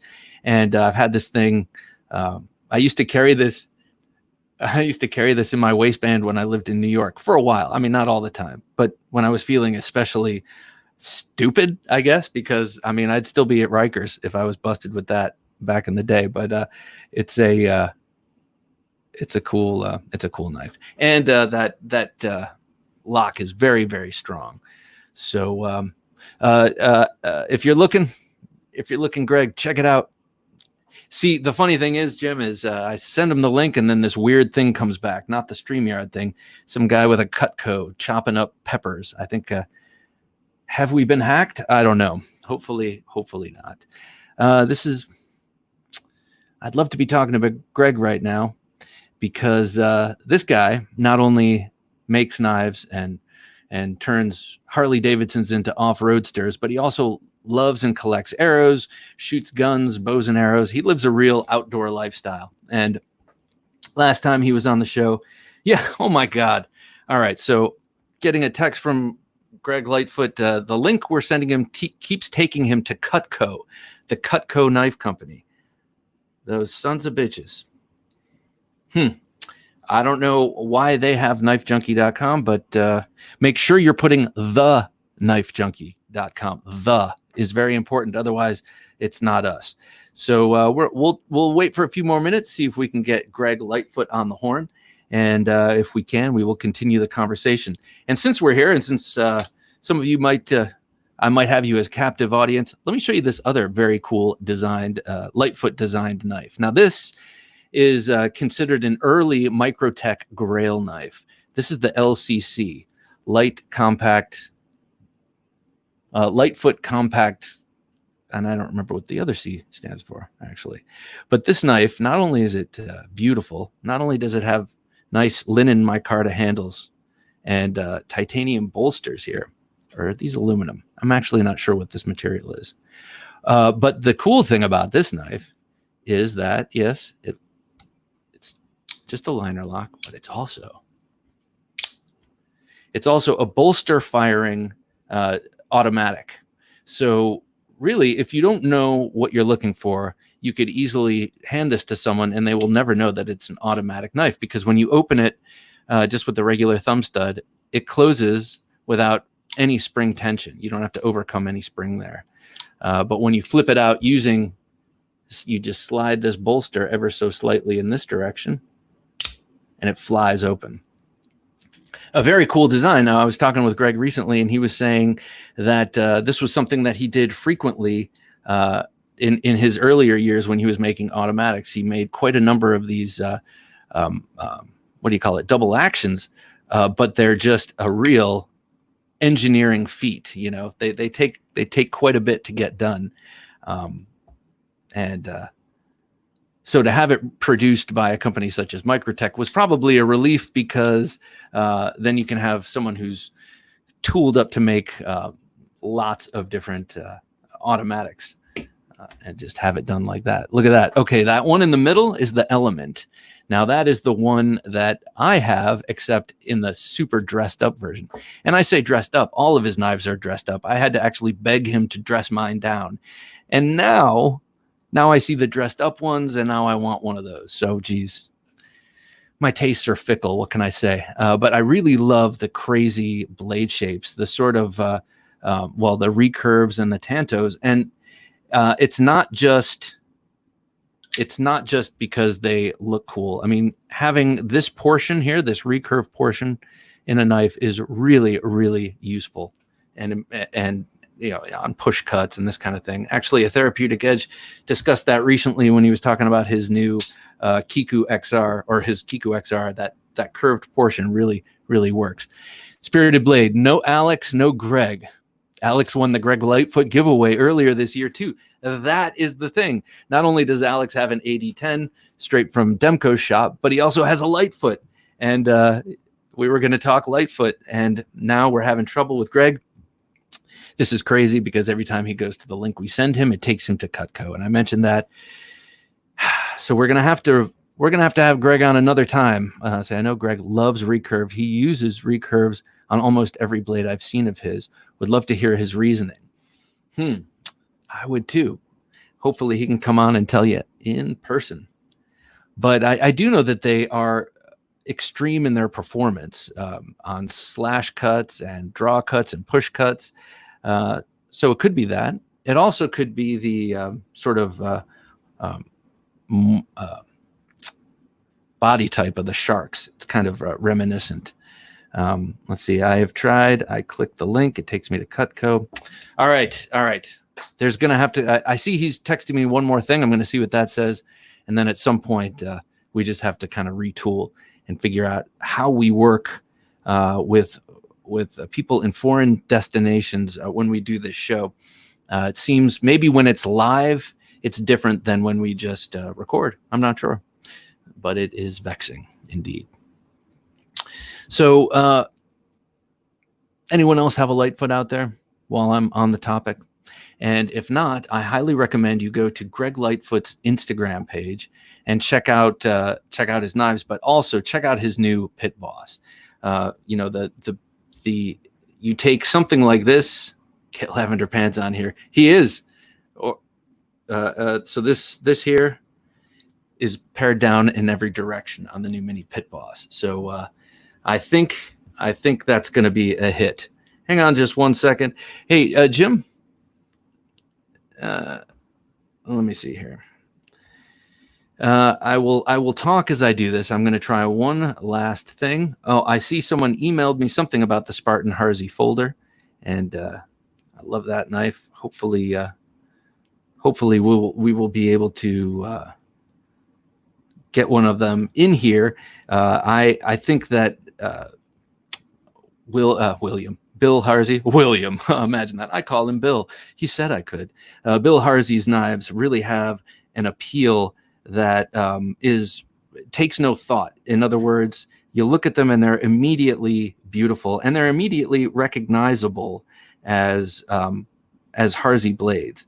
I think his most recent knife, the dagger that he made with Spartan, is just out of hand. I mean, it is one of the most beautiful knives I've ever seen. And as I've mentioned, the symmetry of a dagger is just undeniably gorgeous and undeniably appealing. And then you take the design chops of a of a Bill Harsey, and man, you've got an amazing knife there. So at a mere $400, I think people balk at spending a lot of money on a fixed blade. Maybe that's misinformed. Yes, with all the tooling and the machining and the moving parts and the engineering that goes into a folder, you should expect some extra cost. But also you get a beautifully refined, designed and produced fixed blade, especially a custom. And why shouldn't you be spending? I mean, two things can be true at once, right? Hey, Brian, how you doing? We have wow, I didn't know I was just going to join right in there like that. That was thought I'd be in a waiting room or something like that. Well, I think Jim was tired of hearing me just kind of bloviate, ramble. You ramble. Yeah. So I just emailed. Oh, the email worked. Awesome. Yeah. Well, I come in and then he shows up. So. Well, it's good to have you both. Story of my life. Greg Lightfoot, how you doing, man? That was a stress getting on. I know for sure. I've been trying for almost 40 minutes. Yeah, I know. So anyway, hey, I'm here. Hey, man. Well, it's great to have you. And as you may have heard, while I was waxing poetic, I was talking about your knives, and we'll get to that in just a second. I just want you to know who else is on the screen with you. This is Brian. He goes by Slicey Dicey on YouTube. He's a prolific reviewer, and he is now the editor of Knives Magazine. And, Knives Illustrated. Knives Illustrated. Did I say Knives Magazine again? Dude, you write for it, and you still get the name wrong. Dude, I'm a Mama Luke. I was just looking at it on screen and saying Knives Illustrated. I'm sorry.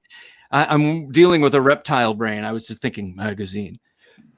Brian here is the editor of Knives Illustrated, and he's a good online knife friend of mine, and gee, gosh, golly, it's a pleasure to have him on.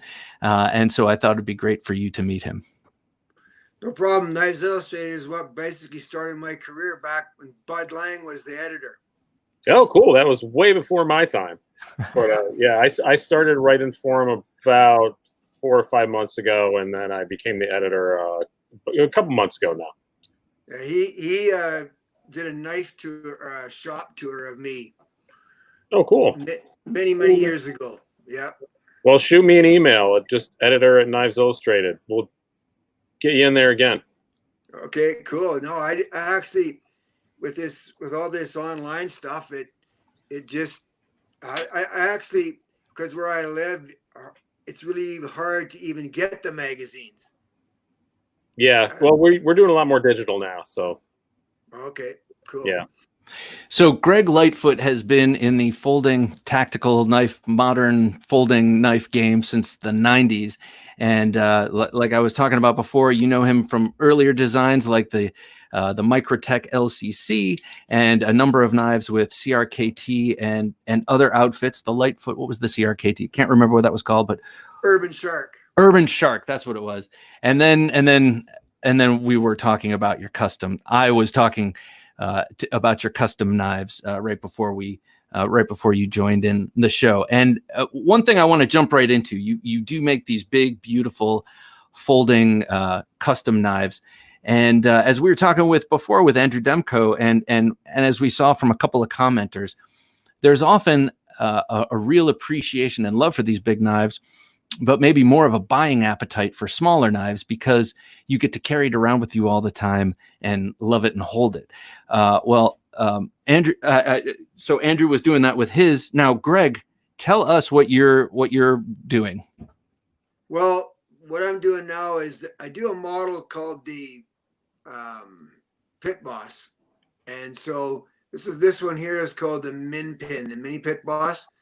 It's actually a 3-inch blade as opposed to a 3.5, 3 3/4 inch blade. And basically the whole knife in general is just a tiny fits in your hand type of a setup, but you can get into your pocket easier. It just seems that after all these years of building pocket knives, this, from me anyway, it was always getting the massive, huge tactical type looking pocket knife. And I found that with the shapes that I'm doing, they're transitioning over to small, they're not losing their cool factor by going smaller. So yeah, so now the mini pit boss or the min pin is something that's going to be coming actually with all sorts of different materials, everything high end you want, the whole 9 yards. That is beautiful. Well, first of all, before I ask you about the materials on that particular example, hello, OCD for EDC. Good to have you, sir. Tell me about it. So when you reduce the size of the pit boss to the min pin, are you just cutting the length down, or is it reduced in all dimensions? Well, JVO, Jared Van Arloo, initially did the design for me. And so he then just, like, a lot of times things don't work that way. Like, you don't take a 747 and scale it down and have it still fly. You know what I mean? You kind of have to tweak things a bit. Spacings in this particular knife worked out fine. Pivot pin with stop pin location and so on. That all seemed to be, pretty straightforward on this, because the depth is still kept when he did this design, he still kept the Lightfoot in it, which is somewhat of a beefier look, but scaled everything down this way, shortness wise, spine to cut edge wise. And by using thinner liners, I'm able to keep this knife relatively thin, and it still feels like something in your hand, not just a tiny little midget knife, but it has a pretty good feel for a small knife.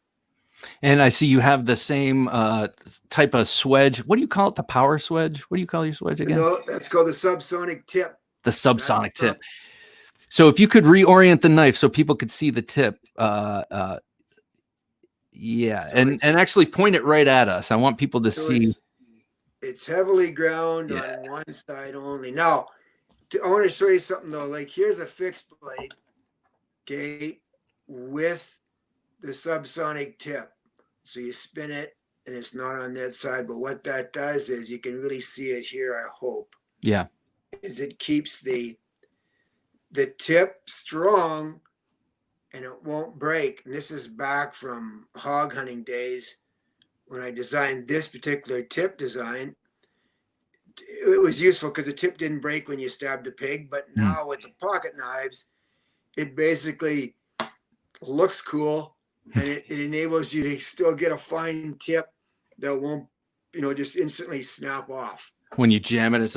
So also one of our viewers, Spirited Whiskey, who's a collector of custom knives, was asking about your propensity for your love of recurves, and is interested in why those show up in your blades. Okay, what it actually is that when you have a straight blade on the bottom or a recurve, and you set them down on the table, and an average person who knows nothing about knives comes along, as an example. I've did this in the past, and they'll always gravitate for the one that has the recurve.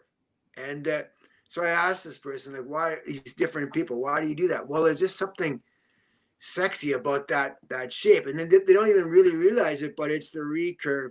On a pocket knife, the coolness factor is there. On a big honker, well, it's almost like you get more of a machete action when you chop with that sort of a recurve tip. To me, recurves are harder to grind. Everything about them is a bit different. So I really enjoy doing it. And when you do a recurve with a hollow, not a flat grind, but with a hollow, it really, really looks cool to me and to a lot of people. That's the reason why I do the recurves. Okay, so this leads me to the question of aesthetics. Like, it does look cool, but it's also really, I find it very useful. In EDC with limited uses, it's very useful. But I mean, to me, that's also a very tactical thing right there. It's a very, to me, that just looks like part of a karambit. It's like a karambit with an extra blade. So I think that beyond it, it does look cool, especially with that hollow and the subsonic tip on it. But it's also an extremely useful thing to have that little sub tip there. Yeah, when you're cutting, like if you go along and slice into a piece of rope, as an example, it almost gains speed if you're pushing hard. It seems as it gets to that right there, so it gives you an extra snap before it finishes out. It cuts really, really good. I love it. And I mean, and you look at almost everything I do, that's what's there. It's sort of like a design trait. Not that I designed it or anything, but it's the combination of the subsonic tip of the recurve really flows.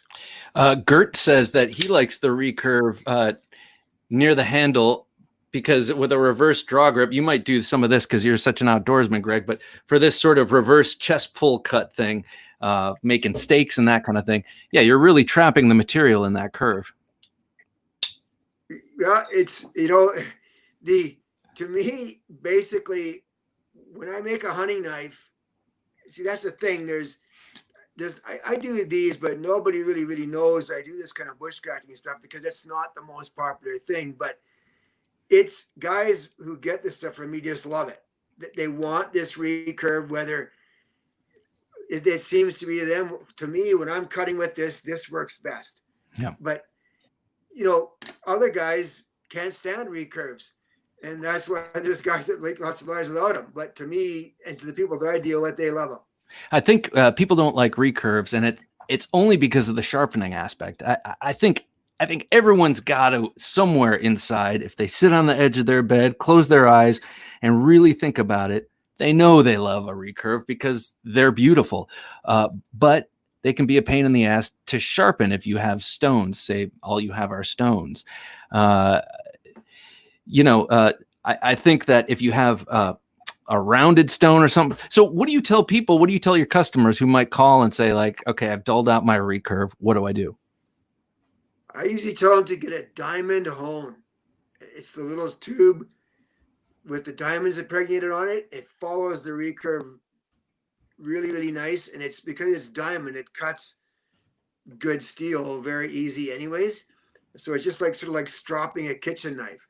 I wanted to show you this recurve. This is a wicked recurve. So cool. Okay, on the Alien. So that's where it becomes, aesthetics and personal defense type stuff more so than user friendly as for outdoorsy. But so the difference being is that's the most aggressive, a curved blade I could possibly do, and then that's a nice recurve, which fits to me is an all-arounder. So that's that. I'm sorry, but I'm kind of drawing a blank on what to say on, because the recurve to me is just what I've always done, and it's always worked. Well, I mean, I look at the min pin in particular. I'm looking at it right now. You've got a very useful, maybe 1.5 inches of straight, and then a very useful 1.5 inches of recurve there. On that knife in particular that you're holding in your hand, it doesn't seem like an aesthetic choice. It seems like a practical choice. On a knife like my Element, it seems aesthetic also. You know what I mean? Like it's also about the look. Element is, because you can use this edge down in here as an example. Say you're going to do a whittling activity. You can use this edge in here, but if you're going to actually cut closer to the tip, well, you've got two spots that definitely define an area on your knife. A lot of times this recurved area would have a serration in it, but I'm not a serration fan. Yeah. You don't use that very often, where this section, having two sections of a blade, you can use both of them equally, and you don't have to worry about, pulling out of your hand by snagging on the serration or something like that. So, yeah. So a big knife of yours, folder that made a big splash was the Full Contact Fighter. This knife, I know Jim Skelton did a review on it a few years back. That is a cool knife. That one does not have a recurve, if I'm correct. Well, it started off without a recurve way back in the day, and then I put some different blade variations in it that eventually ended up with a recurve. Sorry, I don't have one of those on hand to show you, but yeah, because it was sort of designed to be a tanto, like an original straight Japanese style tanto. I never initially did it that way. Then it sort of got North Americanized over time, because that's knife's been around for a long time, and it's just cool because of the design. I still get orders. I'm doing some real high end ones right now for some people that are just it went away from the tactical format to the tactical or the extreme jewelry, right? Yeah, So, extreme jewelry. Well, I mean, yeah, that's so it's still going. It's still going strong. I do it straight or with a recurve. So sorry, go ahead. well. What I was going to say is that we'll ask this in a second. But the reason I brought up the full contact fighters, that seems like another knife that could be primed for a shortening. First of all, it's a popular model; people know it and like it. But also, it's got elements to it. Just in my mind's eye, I'm not looking at one right now, but it's pretty straight. You know, you have something that's overall curved a lot like this. It could be harder to make shorter because then you have to jam your hand in that little curve. But something like the full contact fighter has a more straight profile. So it seems like another one that's primed for maybe a miniaturized version. So Alex, no problem, man. I totally get it. I saw your text. I just can't type and talk at the same time so well, but yeah, you know, a number of models, if it goes and people want them, are slated to go a bit smaller. Like for me, this turbocharger here, oh yeah, that knife, just in general, you know, from spine to cut edge and overall user friendliness when I designed this small, works fantastic because it's not very deep, so it fits in your pocket easy, so you can still get some blade length. So it looks smaller than a lot of the stuff I do, but once again, to get nice flipping actions and stuff, pivot points are critical. And so if you get something dialed down too tiny that you have to scrunch your fingers up to make it work, it almost becomes more of a little thumb stutter, and almost anything can be made small and made into a thumb stud knife. It's just keeping the flippability of a flipper in on a tiny knife. The geometry. Hey, Jim, can you bring up Spirited Whiskey's last comment? Greg, do you like bearings or washers in the pivot, and flat grinds versus hollow grinds preference? I use bearings all the time, and it's hollows for me, 100%. Like, hollows, 100% hollows. Yeah, 100% hollows. Hollows are, to me, are a trickier, harder grind to do, and I just love the deep hollow look to the blade, the feel of it when you run your fingers over it. And it was from back in the day when I still do the odd razor, but straight razors, hollow ground look just fantastic to me. And this, you know, a flat grind blade in a big knife, as an example, when you use it and start sharpening it, you end up sharpening up as the knife gets thicker as you sharpen it more. Where a hollow grind, as you sharpen it, it goes to the cut edge gets thinner, so it stays useful a lot longer. On pocket knives, like little slip joints and stuff like that, you're making the blade so thin and they're usually always flat ground. So they, just the way they've been made forever, but the blades are so thin that it doesn't matter, okay? Where for me, hollows look cool, they work cool, and I love making them because it's a harder blade to grind. Before we get to Edwin's, so it's more of a challenge, it's more of a fun thing to do. Before we get to Edwin's comment, I want to ask you, because Edwin's asking how to buy one of your customs, but and we definitely want to cover that. But I want to get to the bearing thing first before we move away from Spirited Whiskey's comment altogether. He also asked about bearings. This has bearings and is a very smooth knife. And why bearings? Well, the bearings, for me, it makes the knife and what you're saying extremely smooth. Also, too, you tend to be able to tighten your pivot if the knife's made properly. You tend to be able to tighten your pivot right down tight, and so that means there's no side-to-side blade play, and the knife still flies open and is extremely smooth. That's the bearing thing. Really, a hydraulic feel in a washer knife is extremely cool feel, but that sort of changed from a lot of times, believe it or not, the real user from back in the day when I used to make like 45 knives for the blade show and this kind of thing all the time, they wanted the knives because of the extreme tactical usability, abusability, I guess would be the word. They were just, they'd come back to me, the tips snapped off and things, and the guy would go, man, this is a great knife. Can you just sharpen it for me? They didn't even care. But it changed to the user who wants the knife to fall closed, as an example. and things that do not matter in a total hard user, okay, format, but they do in a collectible thing. So the ability for the blade, as an example, just to, it comes open. Geez, I can never get myself in the picture. There we are. So they come open so easy, and believe it or not, even this little guy falls closed, which is surprising. But I was going to show you that, Bob, because I didn't think that was going to be that way. But it works. Okay, so and I understand all that, and that ups the game for the maker to make something that fits a bunch of different cool new trends, and I'm fine with that. But I'll tell you something that when somebody texts and goes, I was using one of your knives and my my finger got sore because I was holding on, well, sorry, but Yeah. that's Stop using it so much.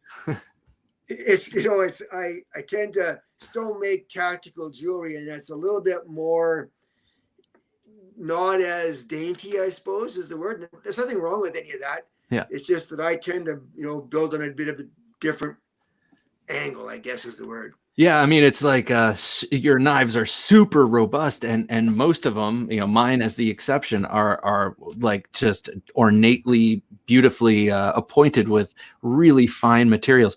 Spirited Whiskey also want to know, since you use bearings, metal or ceramic, does it make a difference to you? Does it make a difference at all?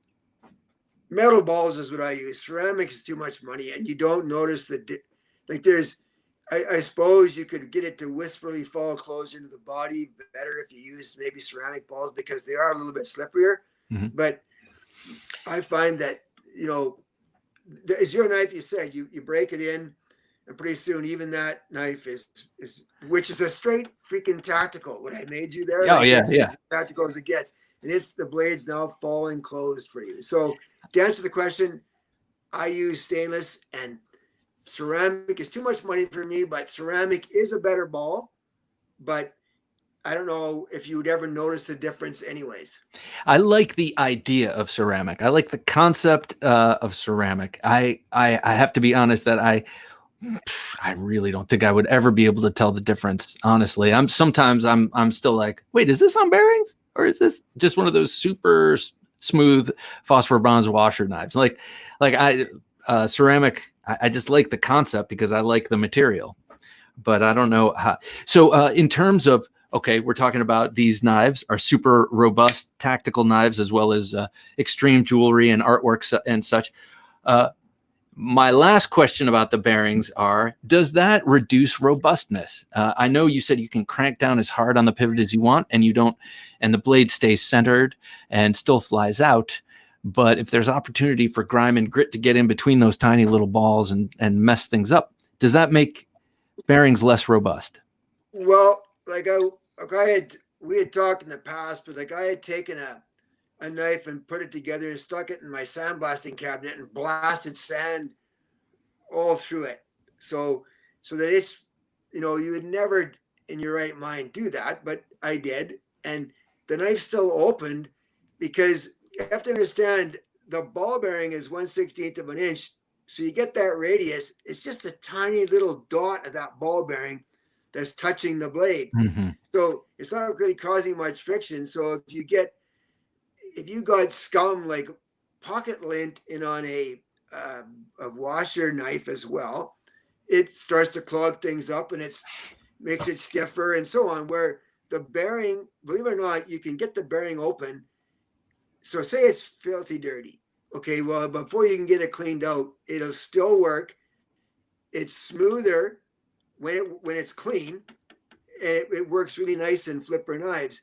And the thing about you on a straight bearing knife, you can't walk it down, snipe it and have it still work. It'll over tighten. But like back in the day when Tony Marfione is making that LCC you had shown there, well, that has a small sleeve over top the pivot with a phosphorus bronze washer on either side. So you can basically snipe that pivot down because it's like a couple thou clearance. It's a harder way to make a knife. And so when I do it this way, as a knife breaks in, as an example, well, you can actually tighten up your own pivot a smidge and get everything, keep adjustments happening.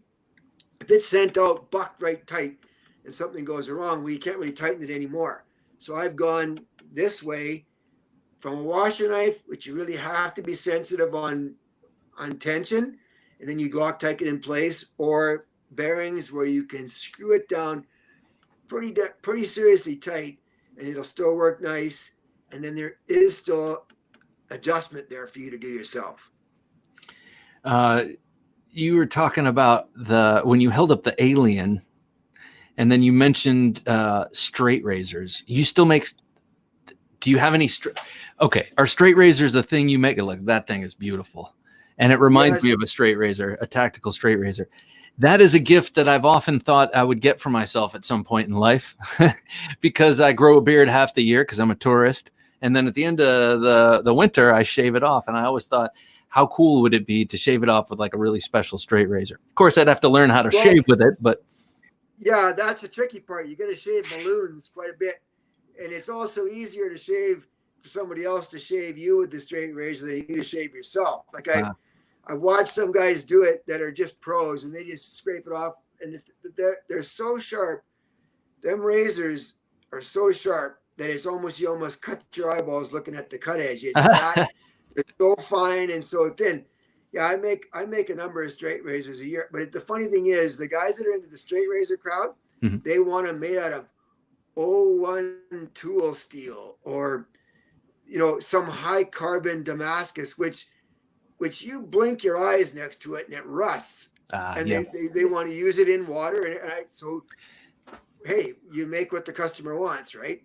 It makes sense, though, to me. If you're a razor purist, if you're a razor nerd, like I'm a knife junkie, and you're really into razors, you might really want the old school feel, the patina, the need to polish it and take care of it, and worry over it. But it seems like when you're grinding a straight razor, I mean, if anyone everyone's probably seen a straight razor in cross section. I mean, they are extreme. It's like 3/4 of them are hair thin. You bet. You must ruin a lot of blanks trying to get to a good one. No, actually, believe it or not, like when you do something for 33 years full time, you kind of catch on after a while. And so with the straight razors, I've screwed up in the last, like, say 5 years. What I've screwed up are these hawksbills. Okay, I've screwed up with some hawksbills because the tip becomes so.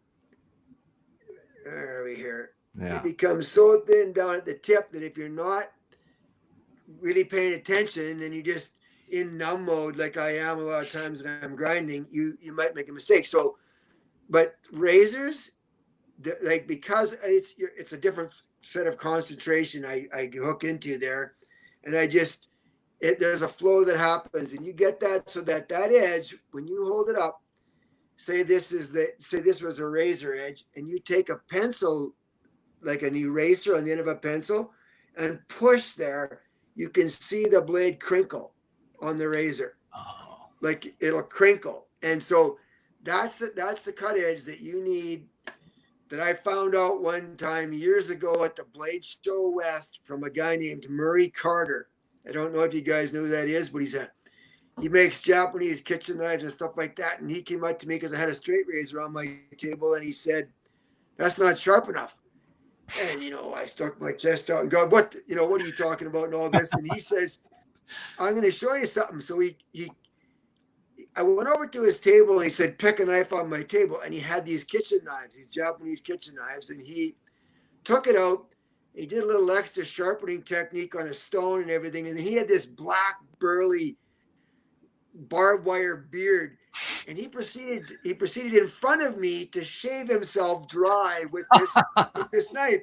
And I said, I've been around this a long time and nothing much impresses me, but that does, I said to him, because to scrape that all off and under his nose and everything. And so my point is, when you make a straight razor, it has to be ground a certain way. So I practiced a lot on crap before I graduated over to some of the straight razors. And if you go on my Instagram feed and scroll down a fair ways back, there's actually some videos and stuff with some pretty cool straight razors. So yes. And I saw that there was another question on the same guy came up. Oh, Spirited Whiskey. As Jim brings up Spirited Whiskey's comment, it sounds like Murray Carter was planning that moment for a long time. He grew that beard, and he's like, "I'm waiting for that first son of a bitch who's not making a proper razor, and I'm going to show him. I'm going to take this damn beard right off." I'm telling you, to watch that black, and a black beard, a real jet black beard seems to be a more coarser. Yeah, it's like fur was just flying when he was doing it, and that really impressed me as to how to make a cut edge. But now, once again, that cut edge, and I see a lot of guys, they're shaving paper. Okay, that cut edge, if you chop something with that or use that for an actual activity other than shaving paper, well, that edge isn't going to take that. Okay, so you kind of have to come up with an edge that's going to work in a lot of different situations. Normally that means carrying a big thick hunting knife, a small pocket knife, and a pinch bar, a little pry bar so you don't pry with your knives, you pry with the pinch bar. So you have all these different tools, right? But so I'm trying to, like as an example, with a bushcrafting edge, like sort of like this bush boss. Well, the edge kind of has to be a user of a number of things type edge. So you want to chop something, you want to strike a fire steel, you want to do all these different things. Not that you're striking the steel with your cut edge, but it's just the fact that that's why, to me, when you asked me back in the day, in this interview about these recurves, if you make a recurve correctly, and then with the things that are on this little mini pit as an example here, and you make that cut edge fine enough and so on with a hollow on a pocket knife, you can make it fine and make it very user, friendly. It lasts a long time. That's why a lot of guys, when they go to these big machetes and stuff, will go to a flat grind because it just seems that they can get that edge to a relatively fine cut edge, but it thickens up really quick as you go up, so you don't destroy the edge as much. You can take some grinds are a little bit more. Sorry, go ahead. Oh, I was just saying you can take more of an impact and on a bigger knife. You bet. Yeah. Yeah. So, Spirited Whiskey says, Greg, I know you also use liner locks a lot, and mostly way to incorporate the awesome exotic materials in the best way, or just because you like them over frame locks. So, in other words, I guess with a liner lock, you can have the awesome materials on both sides. Is that why you choose a liner lock? Yeah, liner locks to me, I like it when I can embellish a knife and do all the extra work that it takes to make, a liner lock. A lot of frame lock stuff is sort of slab construction and is more, is more of a straight tactical to me, design and look. The liner locks for me just look cool.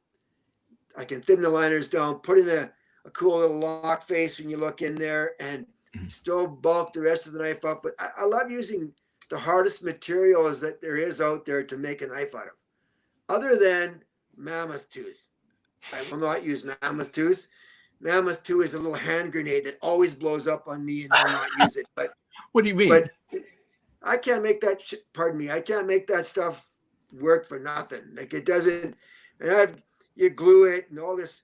The amount of stuff that you got to go through and how you got to hold your mouth just right to use it. That's one of the things I don't use. But pearl and ivory and all the exotic woods, stag, everything that that has to do with, especially mammoth RB. All those things are tricky to use, but I love using them, and they're a little harder to use. That's why I like to use it. Like when somebody sees like as an example, where are we here? This ironwood scale.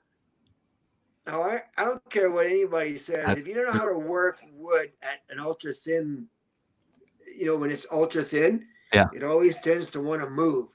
So there's some tricky techniques to use to get it to be thin and not taco chipping away from the bolster or the handle and so on. So to answer that question, I like liner locks because I get to use, and like you said in his question there, I get to use high-end materials to embellish the knife. You bet. Cool.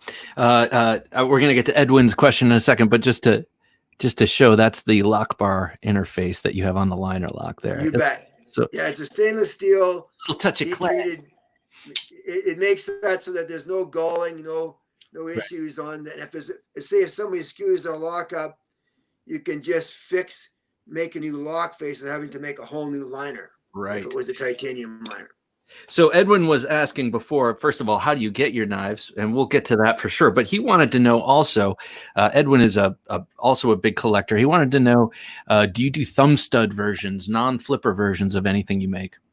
Sure. Anything that I do, I could do it in a thumb stud. You just have to cut the flipper off, and it's still, only thing that would change with the blade length of the grind might change a little bit. I might be able to make it a little longer, but they all work fantastic in a thumb stud version. And they actually, when you use bearings and you have the detent built correctly, like everybody knows, you can load up with your thumb and snap it out, and it comes out just as fast, but you don't. Yeah. I've even had some guys who want me to put a thumb stud on with a flipper, so you can, do it both ways. Yeah. But yes, to answer the question, I can do them, all of them in thumb studs. So let me ask you this. Say someone comes to you and says, since I have this right here, I want the element in a thumb stud. Now, do you have patterns for already in my, because you have to, I would assume,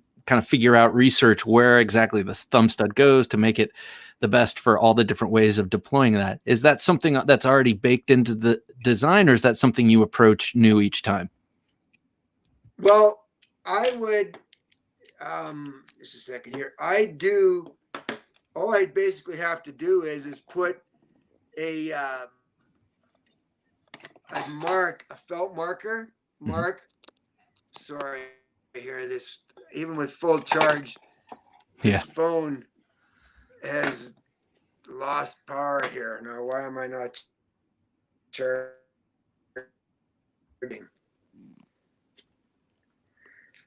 I get every contingency here. And yeah. Are you still there? Yeah, I'm still here. Yeah. So you, what was that question again? So I was talking about, so Edwin was asking if someone wants a thumb stud version of your knives, can you get one? And you said, yeah, no problem. And then my follow-up question was, it's got to be different geometry and physics and stuff every time you do that with a different design. Do all of your designs sort of have that contingency built in? You know exactly where on the knife you're going to put the thumb stud, or is that something you have to kind of research and figure out, and so you can get the right angle and stuff? I just sort of know from making so many of them. Bobby, I'm plugging this phone in and every plug-in and everything, and it's not charging, Bobby. I believe it, man. I believe it. Hello, Greg. I may have missed it, but do you make your own Damascus? Well, you keep doing what you're doing, and I'll ask the questions, and we'll get an outlet that works. I do make my own Damascus, and I've done it lots, but I tend to go to guys that are really good Damascus makers. There we go. And kind of use their... because there's no sense. I like to seek wise counsel. So I'll go to somebody who's a real pro at making Damascus and then do it. But I've done some pretty sweet stuff with a guy who, and all I did is stood there and pointed and held things. But with David Mirabile in Juneau, Alaska, we did some pretty cool 3-bar composite stuff together. And I've done, and he won Forged in Fire and stuff like that. So it was a cool, collab doing it. And if you scroll down on my Instagram feed, you'll see a video of 3 blades I did with that 3-bar composite. So I like Damasteel and Chad Nickel stuff a lot for patterns and so on. So that's the kind of stuff that I would do. But if I would use their material before I would use mine on a lot of things, unless somebody said to me, "Hey, Greg, can you forge some steel?" And that's why I went to Juneau, to do it with David, because he was such a pro at forging it. So then I knew that when I put it into my knives, it was going to be cool, that there'd be a cool story behind it. And in the bottom line, it would work. Right. It would cut. What is Greg's favorite wood to work with? And then I have also a materials question. I actually like ironwood. Ironwood, it's stable. It actually doesn't float, like it's so dense. So you don't have to have it stabilized. The figure that's in it a lot of time is really a nice figure. It looks cool, and it gives the look to me of an antique when you put it on something. It just has that rich, deep look, and a lot of the patterns that are in ironwood I can make blend into Damascus patterns from the blade and the bolster. So that's why I tend to go with ironwood. But look, I've used, there's woods in general I like to use, so stabilized anything. And believe it or not, one of the ones I enjoy a lot is a wood called hybrid wood, and that's a resin at the front in the bolster area with a burl joined up to the back. You did one recently that had in the bolster area. It's kind of blue, right? And then it has this beautiful. Yes. So what is that? Tell me again. That stuff. It's a hybrid.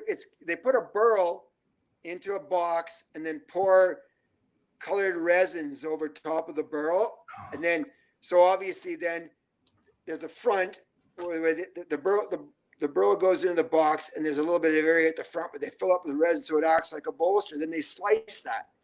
And guys were, they were using it for, I guess, I didn't even know it. I saw it online and ordered some and hadn't seen anybody being used at all.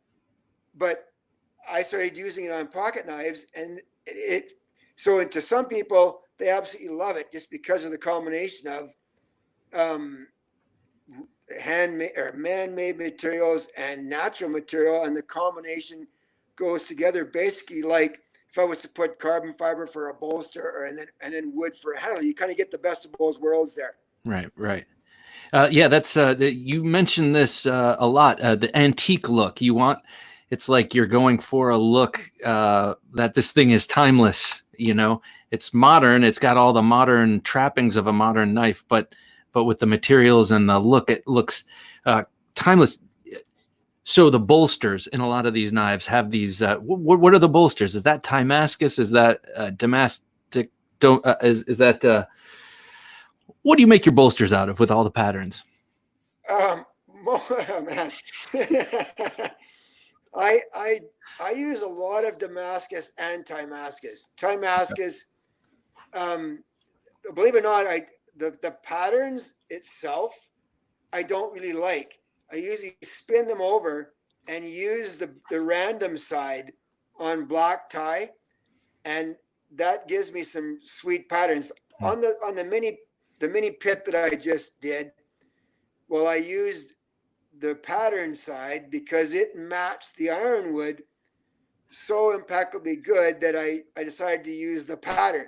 Okay, but most times, so what happens is you get a knife, a Damascus bolster as an example, that it's not going to match anybody else's pattern out there. It just happened to be a random goo on the back that when you machine it correctly and heat treat it properly to get the colors, it just comes out deluxe. So, but yes, a lot of Damascus and a lot of Timascus for my bolsters. And you get So kind of thank you. Long-winded answer there, but Well, that was a long-winded question and not very clear. But so you end up getting a lot of unexpected random patterns and beautiful kind of unexpected details when you do that, I would imagine.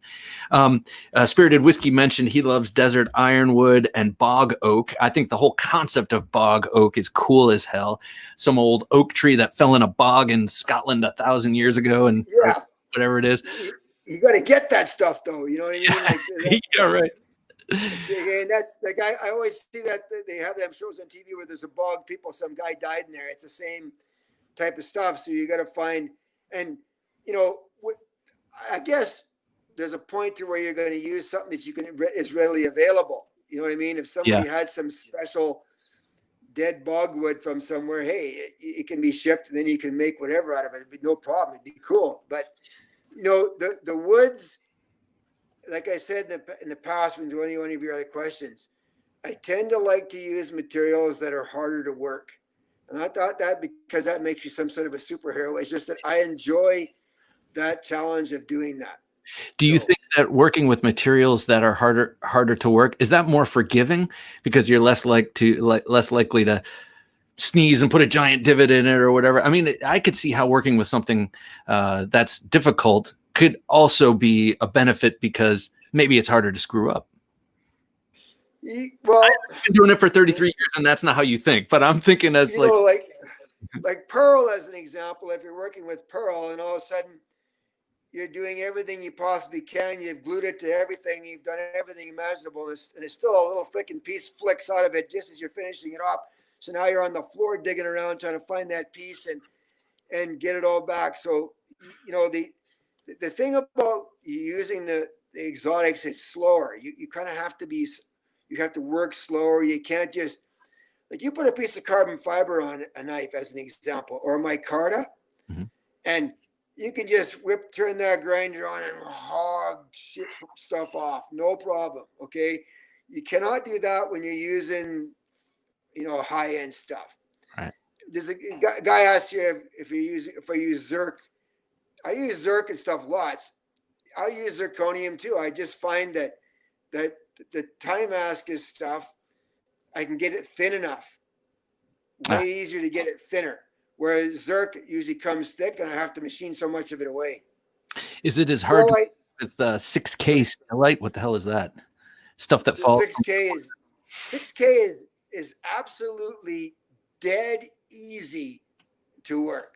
6K. It's all like, you don't heat treat it and everything, but it cuts like butter on a belt. It's not hard to work at all. So go ahead. Oh, no. Please finish what you were going to say.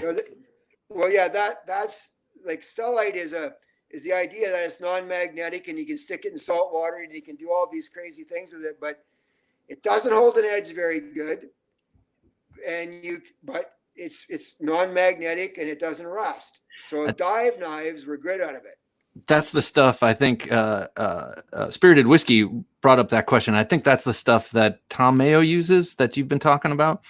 And Tom Mayo makes knives over in Hawaii where it's humid and salt air and all that stuff. So that makes a lot of sense. I have a quick question. I remember hearing a long time ago when zirconium was first kind of becoming trendy, that it can burn, explode, something like the powder can.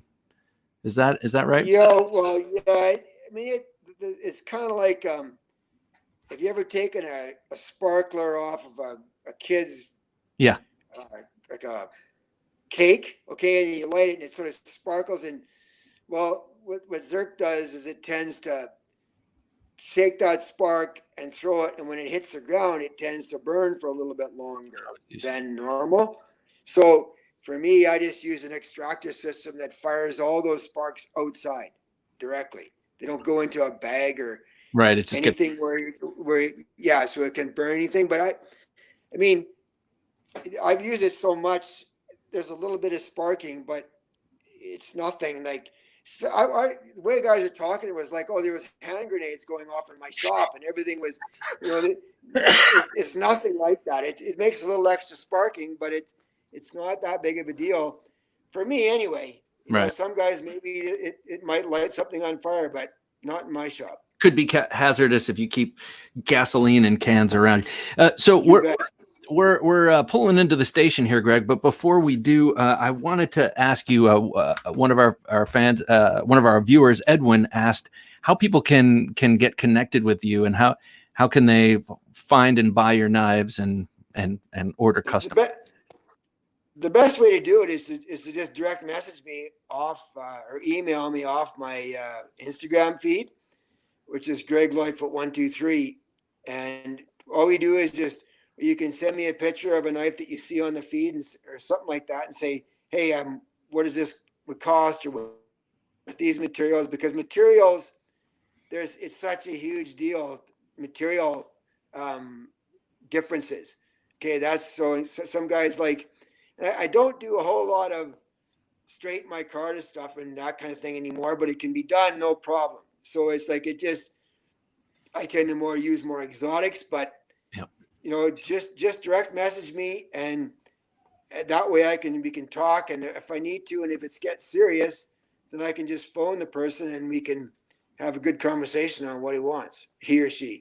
Yeah, that was one of the first things I noted about you last year. I sent you an email and I got a call immediately. I was like, I love it. He's an old guy like me. He likes phone calls. No, I'm not calling you. Phone calls are cool because I can sort of feel the guy a little bit. You know what I mean? Like get how is he thinking? It's hard to get that sometimes with just straight typing. Not so much time. All right, we do have to go. But before we do, we had one last question that Spirited Whiskey put up. Can we see your arrow collection, Greg? Saw a basket of them behind you earlier. Do you have any arrows in that room, or is that for next time? Well, I can. That's pretty tricky to show the collection because I can run and grab one and show a reason why it's cool. Do you want me to do that? Sure, do that. Let's do that. Okay, make it quick. I know Jim's got to go. I called you Jimmy. I once called Jim James recently. Spirited Blades Bob. Spirited Blades. I said whiskey. Sorry, that's right. Spirited Blade. Ooh, look at that. There's one with a flake with a napped actual arrowhead on it, and then these here feathers. These are goose feathers. Wow, this is beautiful. Yeah, this is a pretty cool arrow. This is actually made. It's just to look like what some Indian would have shot a buffalo with. That's the idea of this. So, and then the end is a self knock. You see that? How it's got sinew tied around. Yeah, that's it there. Yeah. So I'm very sorry that for some reason with your link, I was just having such a heck of a time getting on. Please. I'm just glad you were able to come on. We like I mentioned earlier, we've had some snags with doing things outside of the United States. I don't understand what that's about, but it is a thing. So, but I'm so glad we were able to get through and have Greg Lightfoot. You are a man of adventure, but also a man of refined beauty. Your knives are gorgeous, and I really hope some of our friends out there pursue you, look you up a little further. From some of the comments some of the people left and knowing what some of their tastes are, I think you're right up their alley. Greg Lightfoot, I just wanted to thank you, and I'm honored you came on our show and on the second Knife Junkie Town Hall. Is like a real pleasure. Anything you'd like to say to the audience before you dip? I just want to say thanks to everybody who kept me going for 33 years. It's a long time to do a job that I love doing. So I hope I can make something cool for you out there. God. Right on. And we have interview 2.0 with you coming up on the Knife Junkie podcast this weekend on Sunday. And my pleasure, Spirited Blades. And also, what was I going to say? Damn, see my mind. That's what happens. I can only hold two thoughts in it at once.